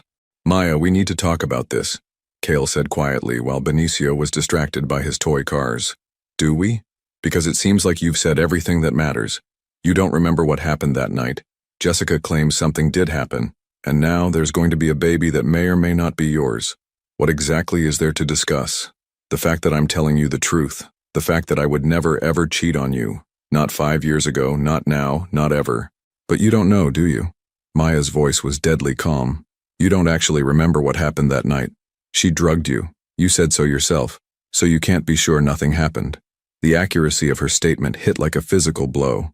Kale had spent 5 years convinced that nothing sexual had occurred between him and Jessica that night. But if he was being completely honest, he couldn't be certain. The hours between arriving at the party and waking up in his own bed were largely blank. You're right, he admitted quietly. I can't be 100% certain. But Maya, everything I know about myself, everything I believe about who I am, tells me that I would never have willingly been with her. Drugged or not, unconscious or not, it would have been assault, not consensual sex. And if the DNA test proves otherwise, then we'll deal with that when it happens. But until then, I need you to trust me. I need you to believe that the man you're building a life with wouldn't lie to you about something this important. Maya was quiet for a long moment, staring out through a crack in the blinds at the media circus outside. You want to know what's really killing me about this? It's not the possibility that you slept with her. It's the timing. What do you mean? We were just talking about starting a business together, about building something as partners. I was finally starting to believe that maybe we could make this work, that maybe I could trust you completely. And then this happens, and suddenly I'm right back where I was 5 years ago, wondering what's true and what's a lie. This isn't the same situation, isn't it? 5 years ago, there were photos that seemed to prove you were cheating.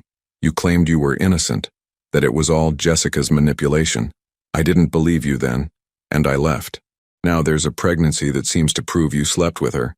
You're claiming you're innocent, that it's all Jessica's manipulation. How is this any different? Cale felt the truth of her words settle in his chest like a weight. From her perspective, it was the same pattern repeating itself. Jessica's accusations, photographic or biological evidence, and his protestations of innocence.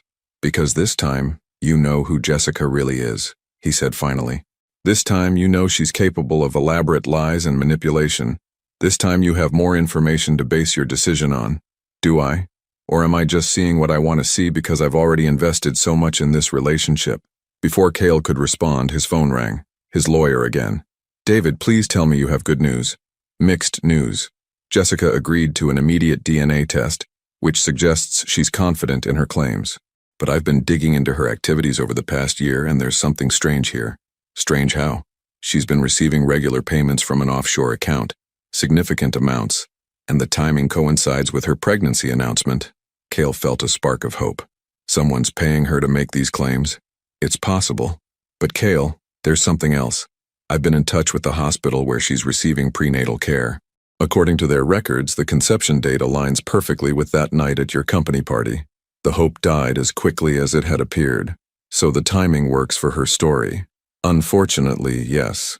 We'll have the DNA results in 48 hours, but from a legal standpoint, her case is getting stronger, not weaker. After hanging up, Cale found Maya in the kitchen, mechanically packing Benicio's lunch for school. Her movements were precise, controlled, but he could see the tension in every line of her body. Let me take him to school today, he offered. The reporters won't be expecting that. No, her voice was sharp. I don't want him around any of this media circus, and I don't want you putting him at risk just to prove some point about being a good father. That's not what I'm trying to do. Then what are you trying to do, Cale? Because from where I'm standing, it looks like you're trying to maintain normalcy in a situation that is anything but normal. I'm trying to protect my family, both of my children, if it turns out. Don't. Maya spun around, her eyes blazing. Don't you dare refer to that woman's baby as your child when you're standing in the home you share with your actual child. Benicio doesn't need to hear you talking about potential siblings who might exist because of your past mistakes. It wasn't a mistake, it was an assault. Was it? Or is that just what you need to believe to live with yourself? The accusation hung between them like a slap. Cale stared at her, seeing in her face the same doubt and pain he'd glimpsed 5 years ago when their relationship had first fallen apart. You don't believe me, he said quietly. I want to believe you. God, I want to believe you so badly it hurts. But Cale, I have to protect myself. I have to protect Ben. And the pattern here, it's too familiar. What does that mean? It means I think you should stay somewhere else while this gets sorted out. The words hit him like a physical blow. You're kicking me out. I'm asking you to give us some space. Give me time to think clearly without the pressure of trying to make this work while everything's falling apart around us. And Ben, what do I tell him when I disappear again? Tell him the truth that sometimes adults need time to figure things out. He'll think I'm abandoning him. He'll think I'm just like every other man who's walked away when things got complicated. Maybe you are. The cruel accuracy of the statement left them both stunned. Maya's hand flew to her mouth as if she could take back the words, but the damage was already done. Maya, I'm sorry, I didn't mean that. I'm scared and angry and I don't know how to handle this. Then let's handle it together. That's what partners do. They face the hard stuff as a team. But we're not really partners, are we? Not legally, not officially. We're just two people trying to make the best of a complicated situation for our son's sake. Is that really what you think this is?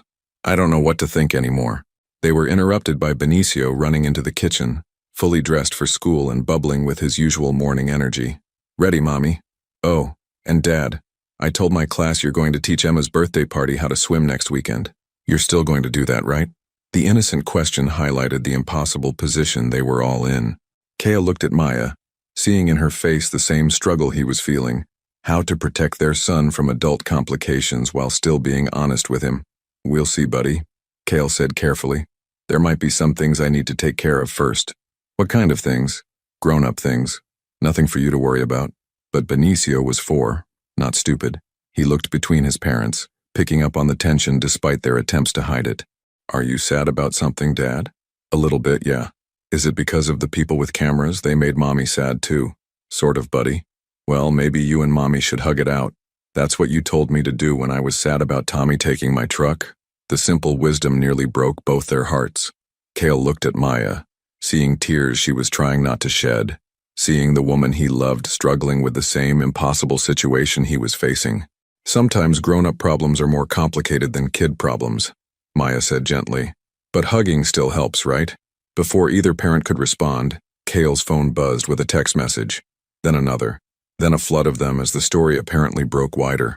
I need to go, he said quietly, seeing Maya's face close off again. I need to talk to my lawyer, figure out how to handle the media, try to contain this before it gets worse. And we need to get Ben to school and try to maintain some semblance of normal life for him. They stood there for a moment, 3 feet apart but feeling like miles, while their son looked between them with growing confusion and worry. I'll call you tonight, Kale said. Okay. And Maya, whatever you're thinking, whatever you're feeling about all this, I love you. I love our family. And I'm going to fight for both of you, regardless of what Jessica's agenda is or what those DNA results say. She nodded, not trusting her voice, and he was gone, leaving her alone with their son and the weight of impossible decisions. But as Benicio's small hand slipped into hers and he asked, Is Dad coming back tonight? Maya realized that the hardest part wasn't deciding whether to trust Kale again.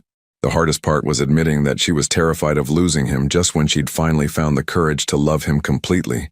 Would the truth set them free? Or would Jessica's final manipulation destroy the family that had survived so much already?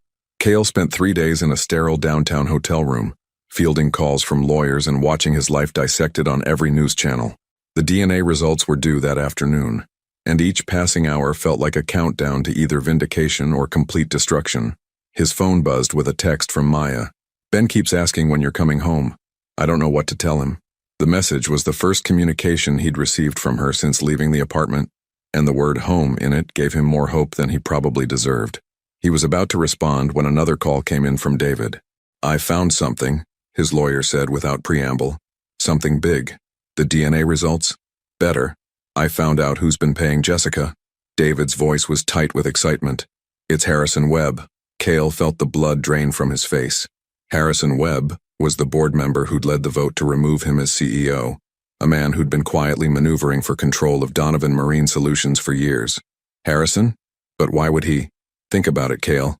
With you gone and the company in chaos, he was positioned to take over. But when you walked away voluntarily and maintained your stock holdings, that complicated his plans. Jessica's accusations served 2 purposes. They destroy your reputation completely, making a comeback impossible, and they provide grounds for a morality clause that could force you to sell your remaining shares. The pieces clicked into place with sickening clarity. He's been planning this from the beginning. It gets worse. I've been digging into Jessica's medical records, don't ask how, and the conception date she's been claiming. It's off by 3 weeks. The real conception date puts the father as someone she was seeing regularly during that time period. Do we know who? Harrison's son, Marcus. Apparently they've been in an on and off relationship for over a year. She's carrying his baby, not yours. Kale sank into the hotel room chair, overwhelmed by relief and rage in equal measure. So this whole thing is an elaborate frame job designed to destroy you personally and professionally.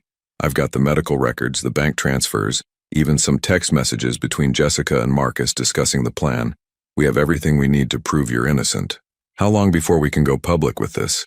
I'm calling a press conference for 6 p.m. But Kale, I think you should tell Maya first.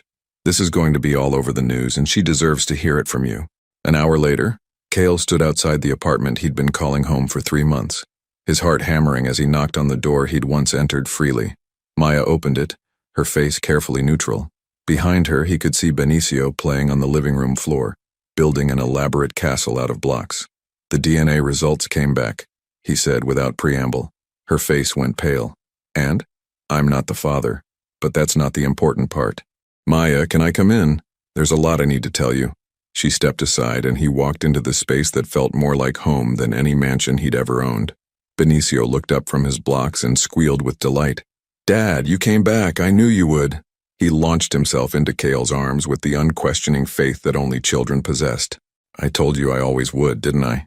Cale said, holding his son close and breathing in the familiar scent of childhood, fruit snacks and sunshine and innocence. Over Benicio's head, he met Maya's eyes. "Can we talk? Privately?" She nodded toward the bedroom, and after settling Benicio back with his blocks and promising to help finish the castle soon, they retreated to the small space that had become their sanctuary. "You were right to be suspicious," Cale began, "but not about what you thought. This whole thing was orchestrated by Harrison Webb. Jessica's been working for him." "What?" "The baby is real, but it's not mine. It's Harrison's son's. They've been planning this for months, maybe longer. The goal was to destroy my reputation so completely that I'd be forced to sell my remaining stock in the company." As he explained everything David had uncovered, Cale watched Maya's expression cycle through disbelief, understanding, and finally, fury. "So she drugged you, destroyed our relationship 5 years ago, and now she was trying to destroy our family for money." Maya's voice was deadly quiet. "That's about the size of it, yeah. And I made you leave. I doubted you again. Just like 5 years ago, I immediately assumed the worst instead of trusting you. Maya, you had every right to be suspicious. From your perspective, no." She held up a hand, stopping him. "I can't keep using the past as an excuse to hurt you in the present. You told me the truth 5 years ago and I didn't believe you. You told me the truth this week and I still didn't believe you. At some point, this isn't about Jessica's manipulation anymore. It's about my inability to trust the man I love." The word hung in the air between them like a bridge neither was sure was safe to cross. "You love me?" Cale asked quietly. "Of course I love you. I've been in love with you for 5 years, even when I thought I hated you. Why do you think this hurt so much? Why do you think I was so scared? Because you thought I was going to abandon you again. Because I thought I was an idiot for believing that this time could be different. Because I thought I'd set myself up to be hurt by the same man in the same way twice." Tears were streaming down her face now. "I'm so sorry, Cale. I'm sorry I didn't trust you. I'm sorry I made you leave when you needed us most. I'm sorry I keep punishing you for things that Jessica did." Cale reached for her, pulling her into his arms as she broke down completely. "Hey, it's okay, we're okay. This is what Jessica was counting on, that the past would poison the present, but it doesn't have to. We can choose to learn from this instead of letting it destroy us." "How? How do we move forward when I clearly can't handle crisis without falling apart?" "We move forward by making a choice. Right here, right now. Do we let fear win, or do we decide that our love is stronger than other people's attempts to destroy it?" Maya pulled back to look at him, seeing in his eyes the same vulnerability she felt. "I choose love. I choose us. I choose to trust you, even when it's scary. Even when my past comes back to haunt us. Especially then, because your past brought you to me, and it gave us Ben, the good and the bad. It's all part of the story that led us here." They were interrupted by a small voice from the doorway. "Are you crying because you're happy or because you're sad?" Benicio stood there in his pajamas, his hair sticking up at odd angles, looking worried. "Happy," Maya said, wiping her eyes. "Definitely happy. Does that mean Dad doesn't have to sleep in the hotel anymore?" "How did you know I was sleeping in a hotel?" Cale asked, surprised. "I heard Mommy talking to Aunt Lisa on the phone. She said she made a mistake and she missed you and she was scared you were going to decide we were too much trouble." The innocent eavesdropping revelation made both adults wince. They'd tried so hard to protect him from their adult problems, but children absorbed everything. "Ben, come here," Cale said, sitting on the edge of the bed and lifting his son onto his lap. "I need you to understand something very important. No matter what happens between your mom and me, whether we're fighting or scared or confused, I will never ever think you're too much trouble. You are the best thing that's ever happened to me, and I will always fight to be part of your life. Always. Even if you and Mommy can't fix your grown-up problems, even then, you are my son forever no matter what. And Mommy? Kale looked at Maya, seeing her nod encouragingly. I love your mommy very much. And we're going to work very hard to fix our problems and be a real family. A real family like the ones in my picture books? With a mommy and daddy who live together and love each other? Exactly like that, Maya said softly. If that's what you want. That's what I want for my birthday and for Christmas and for every day. Then that's what you'll get, Kale promised. But buddy, it might take some time to figure out all the details. Grown-up relationships are complicated.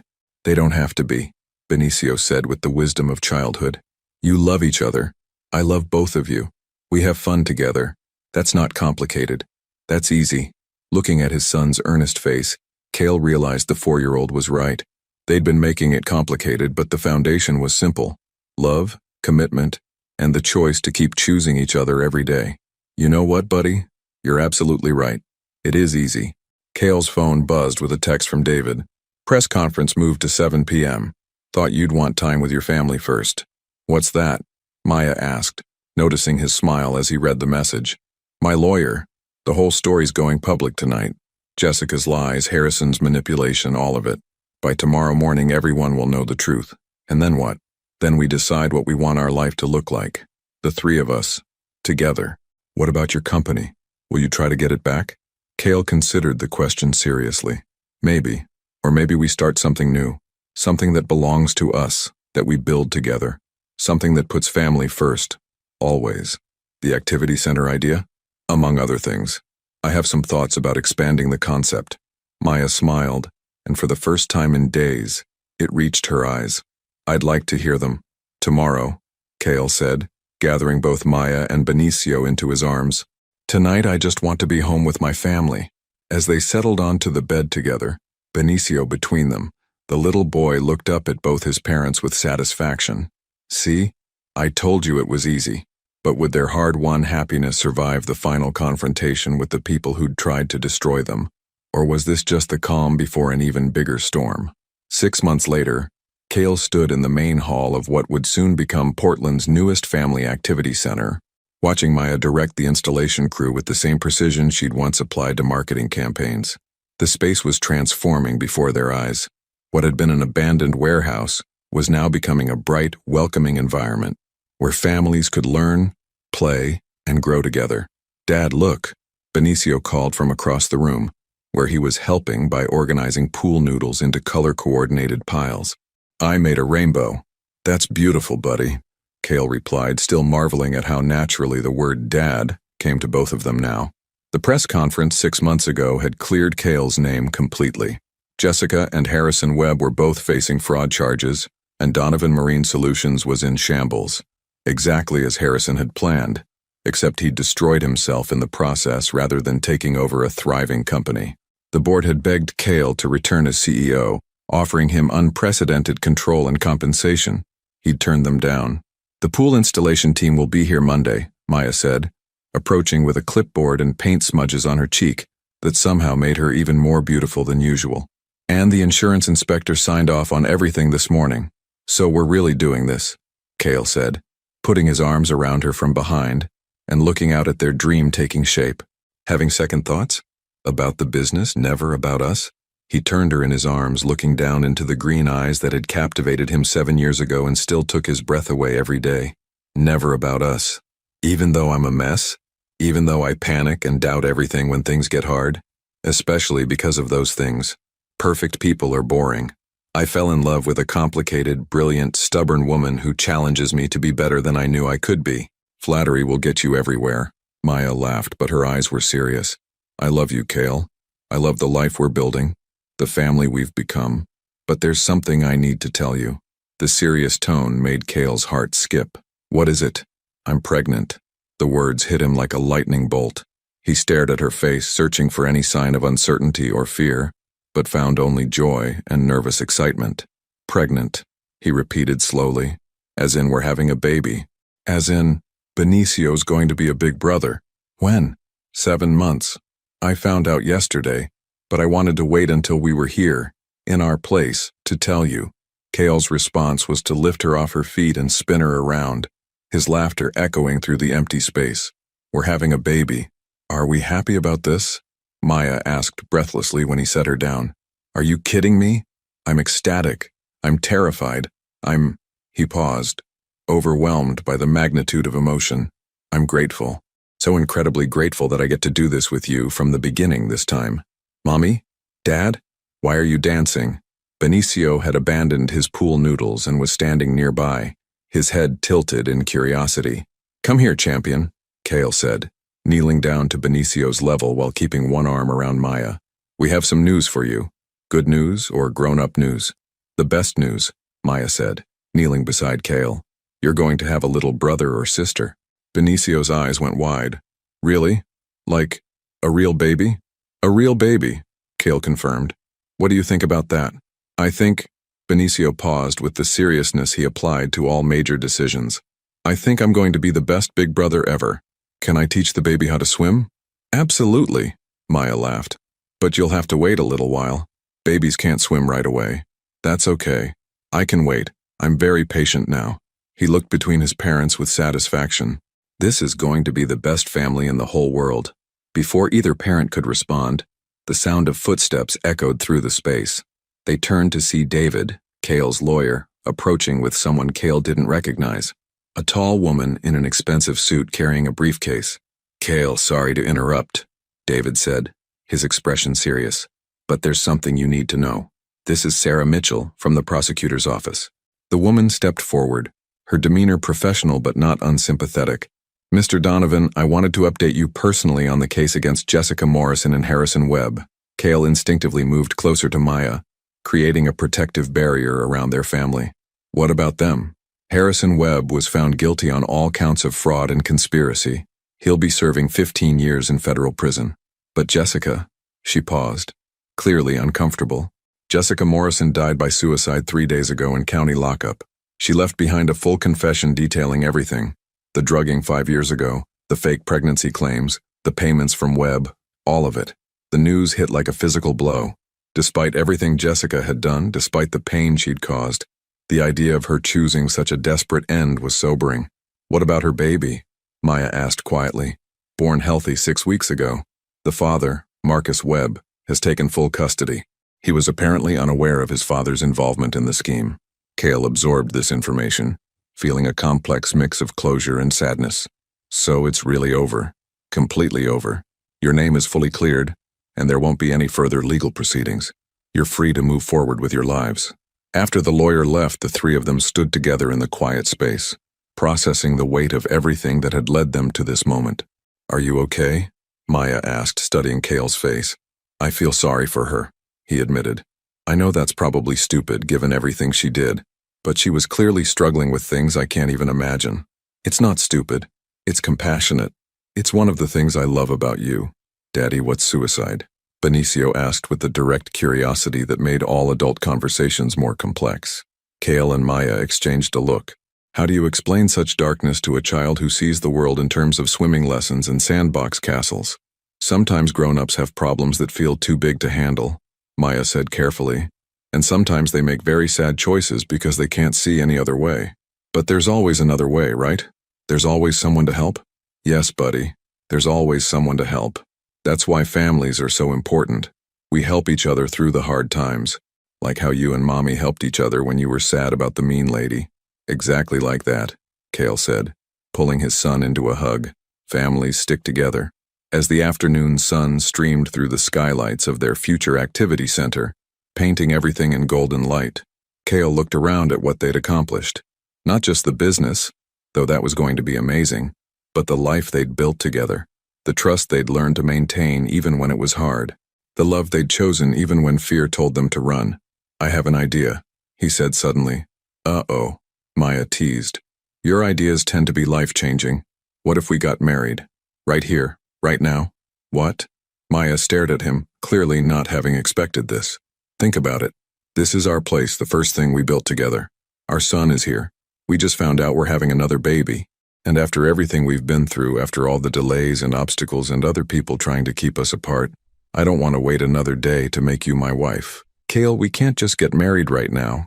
We need a license, an officiant, witnesses. David's still in the parking lot making phone calls. He's licensed to perform marriages in Oregon. Did that himself after his third divorce, figured he might as well be able to marry people since he was so good at helping them get divorced. And as for witnesses, he gestured around the space. We've got construction workers, delivery guys, and our son. How much more perfect could it get? You're serious about this? Completely serious. Maya LeClaire, I have loved you for 7 years. I have waited for you, fought for you, changed my entire life to be worthy of you. I want to marry you in this space that represents our future, with our children present, surrounded by the people who are helping us build something beautiful. I want our story to have a happy ending that starts today. But I'm covered in paint, and you're wearing work clothes, and I don't have a dress. You're beautiful, exactly as you are. And this isn't about the dress or the decorations. This is about us choosing each other, making a promise in front of our family. Maya looked around the space, seeing it through his eyes, not as an unfinished construction project, but as the symbol of everything they'd overcome to get here. What do you think, Ben? She asked their son. Should Daddy and I get married right here in our special place? Yes, Benicio shouted with enthusiasm. And then we can have cake, and dancing, and I can wear my good shoes. You heard the man, Cale said, grinning. He wants cake and dancing. You know what? Yes, Maya said suddenly, her face lighting up with joy. Yes, let's get married. Let's start our forever right here, right now in this place we built together. An hour later, surrounded by curious construction workers and delivery personnel who'd agreed to serve as witnesses, with David officiating and Benicio serving as ring bearer, with rings hastily purchased from a nearby jewelry store, Cale and Maya stood facing each other in the center of their future business. This is highly irregular, David said, adjusting his tie and looking both amused and nervous. But given everything you two have been through, I think irregular is probably appropriate. Dearly beloved, he began, then paused. Actually, you know what? Forget the formal stuff. Cale, Maya, you've already proven your commitment to each other in ways that matter more than any ceremony. You've chosen each other through betrayal and doubt. You've fought for your love when it would have been easier to give up. You've built a family and a future together. So instead of me telling you what marriage means, why don't you tell each other what this moment means to you? Cale took Maya's hands, looking into her eyes as if they were the only two people in the world. Maya, 7 years ago, I fell in love with a woman who was brave enough to challenge me, smart enough to see through my defenses, and strong enough to walk away when she thought I'd betrayed her. 5 years ago, I lost you, and I spent every day since then trying to become the man you deserved. 6 months ago, I found you again, and you gave me the greatest gift imaginable, the chance to be a father to our son and a partner to you. Today, I'm promising you that I will never stop choosing you. I will never stop fighting for our family. I will never stop loving you with everything I have.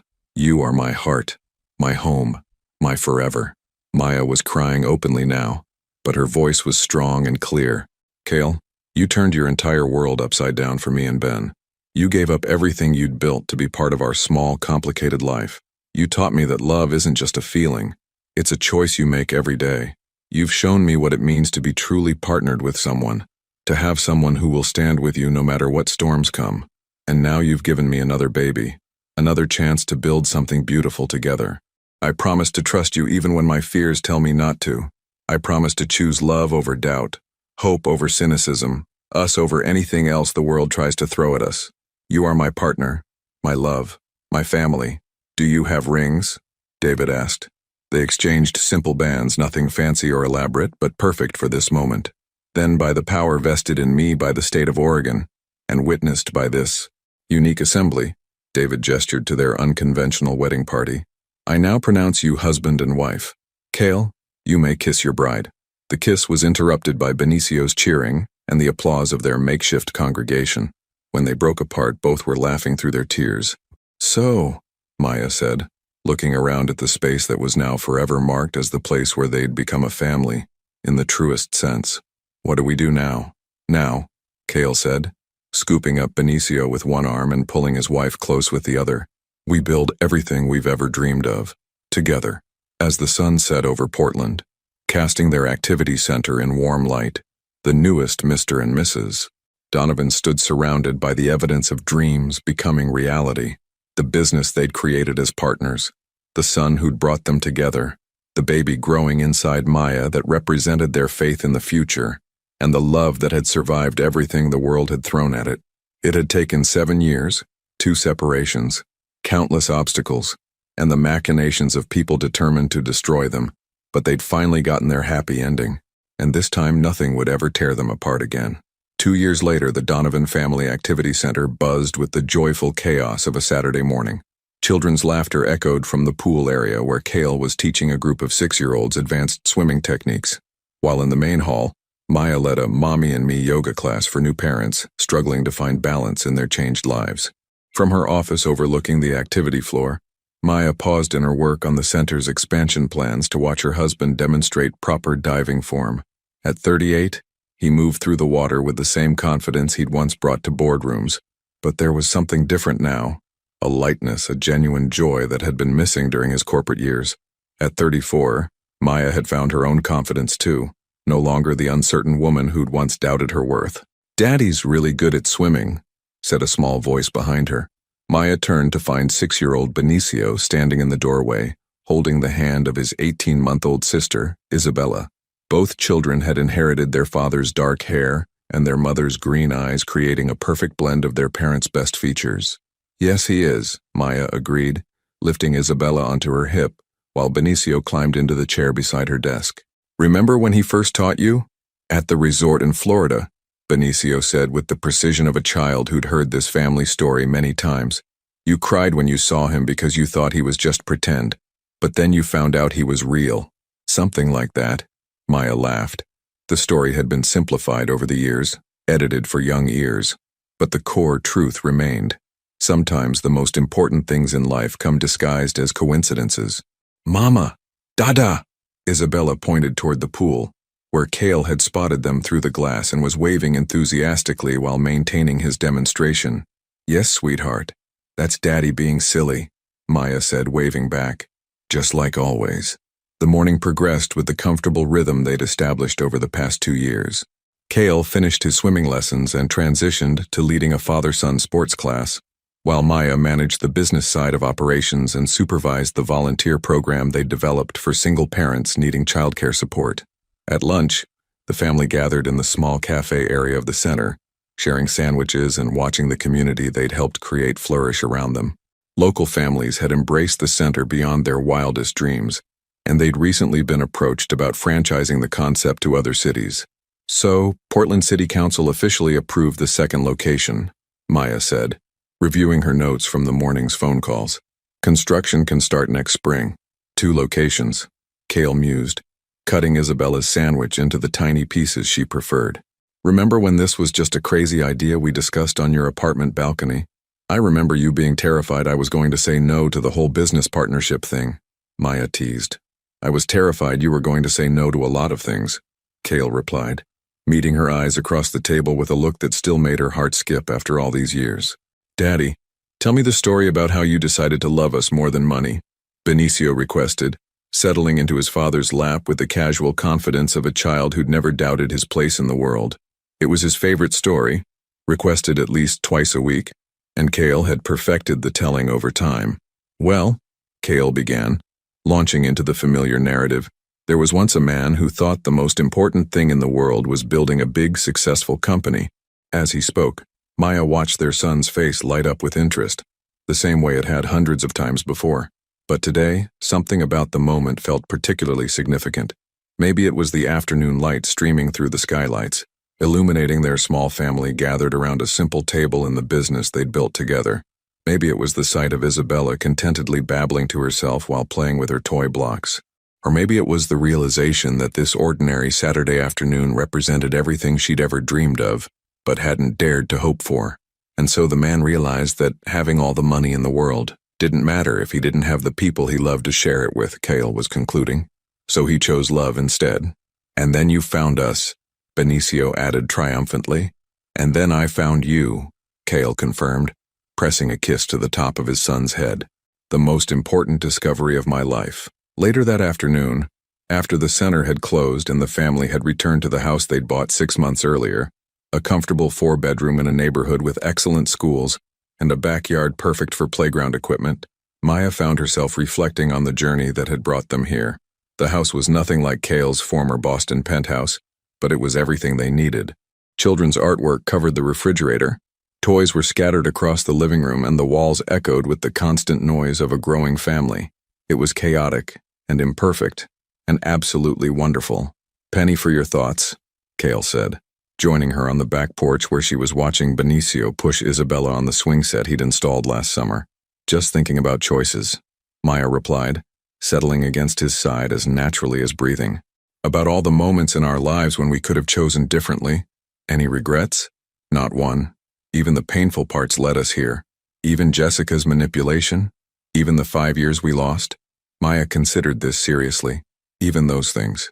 If we'd stayed together 7 years ago, would we have been ready for this? Would we have appreciated what we have now if we hadn't almost lost it? "Philosophical questions for a Saturday evening," Cale observed. "I've been thinking about what advice we'd give to other couples going through what we went through. What would we tell someone facing the choice between career success and family happiness?" "That's easy," Cale said without hesitation. "We'd tell them that success without someone to share it with is just expensive loneliness. We'd tell them that family is the only investment that pays dividends in love." Very poetic for a former CEO. "I learned from the best. You've made me more articulate about emotions, and you've made me braver about taking risks." They sat in comfortable silence, watching their children play in the golden hour light that made everything look like a painting. Isabella had convinced Benicio to push her higher, and her delighted squeals filled the air. "Cale?" Maya said suddenly. Thank you." "For what?" "For choosing us. For giving up everything you'd built to be part of our small, complicated life. For teaching me that love isn't just about feeling safe. Sometimes it's about being brave enough to trust someone completely. Thank you for giving me a second chance, and a third chance, and for loving me enough to let me prove that some people really can change. We both changed. That's what made this work." As the sun began to set, painting the sky in shades of pink and gold, the family gathered inside for dinner. It was nothing fancy, leftover spaghetti and garlic bread, but it was served with conversation and laughter, and the kind of easy affection that comes from truly knowing the people around your table. After the children were bathed and settled into bed with stories and songs, Cale and Maya found themselves alone on their living room couch, sharing a bottle of wine and planning the week ahead. Soccer practice Tuesday, Isabella's pediatric checkup Wednesday, the meeting with the franchise investors Friday, Maya recited from memory. "And don't forget Ben's school play next Thursday. He's very serious about his role as tree number 3. Most important tree in the forest," Maya agreed solemnly. "Do you ever miss it?" Cale asked suddenly. "The simplicity of being single, when the only person you had to worry about was yourself?" Maya looked at him in surprise. "Do you?" "God, no. But I was wondering if you did.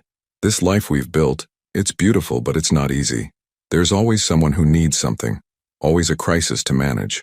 Always competing priorities. And I want to make sure you're happy, really happy. Not just content or grateful, but genuinely fulfilled." Maya set down her wine glass and turned to face him fully. "Cale Donovan, are you fishing for compliments about your husbanding skills?" "Maybe a little." "Well, let me be clear. This chaotic, complicated, never a dull moment life we've built together, it's everything I ever wanted but was too scared to ask for. You and our children are the best part of every single day. Even when Ben refuses to eat anything green. Even when Isabella decides 3 a.m. is party time. Even when we're both exhausted and overwhelmed and wondering how we're going to manage everything. I wouldn't trade this for anything. Even if I offered you $1 billion to go back to your quiet, independent life. Especially then, because I've learned that the richest life isn't measured in money.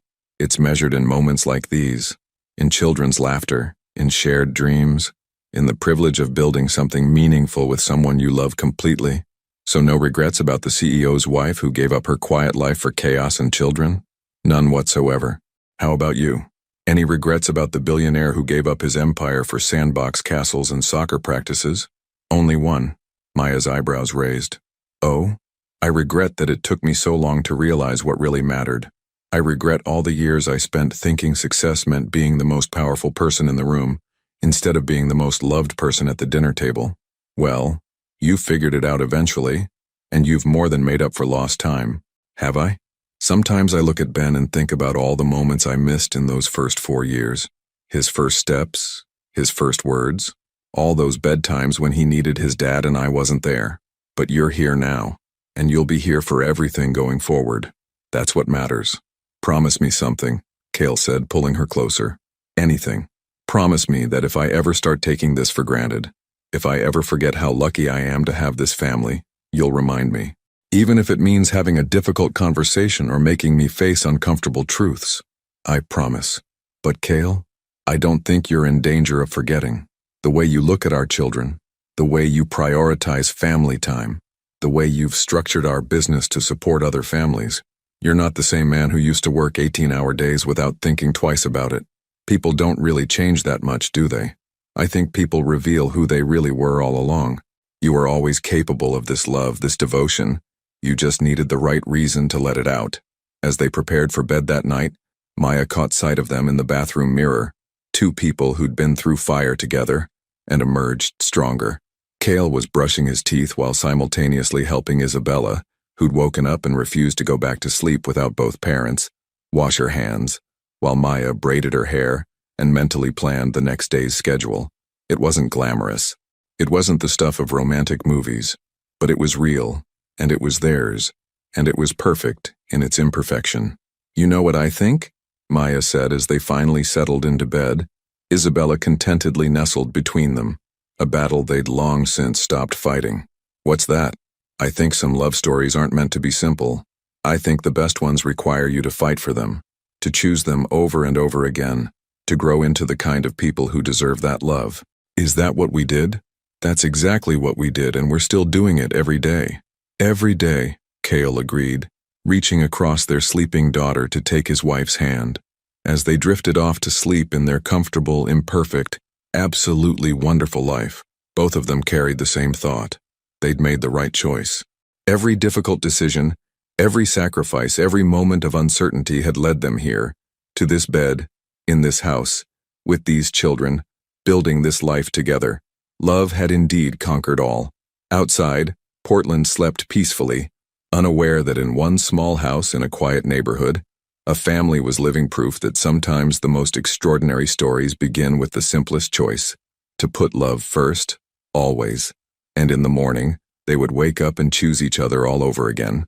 When life forces you to choose between success and love, between security and happiness, between the familiar and the unknown, what choice would you make? Your participation means a lot to the channel. Please share your thoughts in the comments. Thank you for watching. If you enjoyed the story, please subscribe to our channel and leave a comment below letting us know what you thought. Your feedback and support mean a lot to us. Stay tuned for more exciting stories.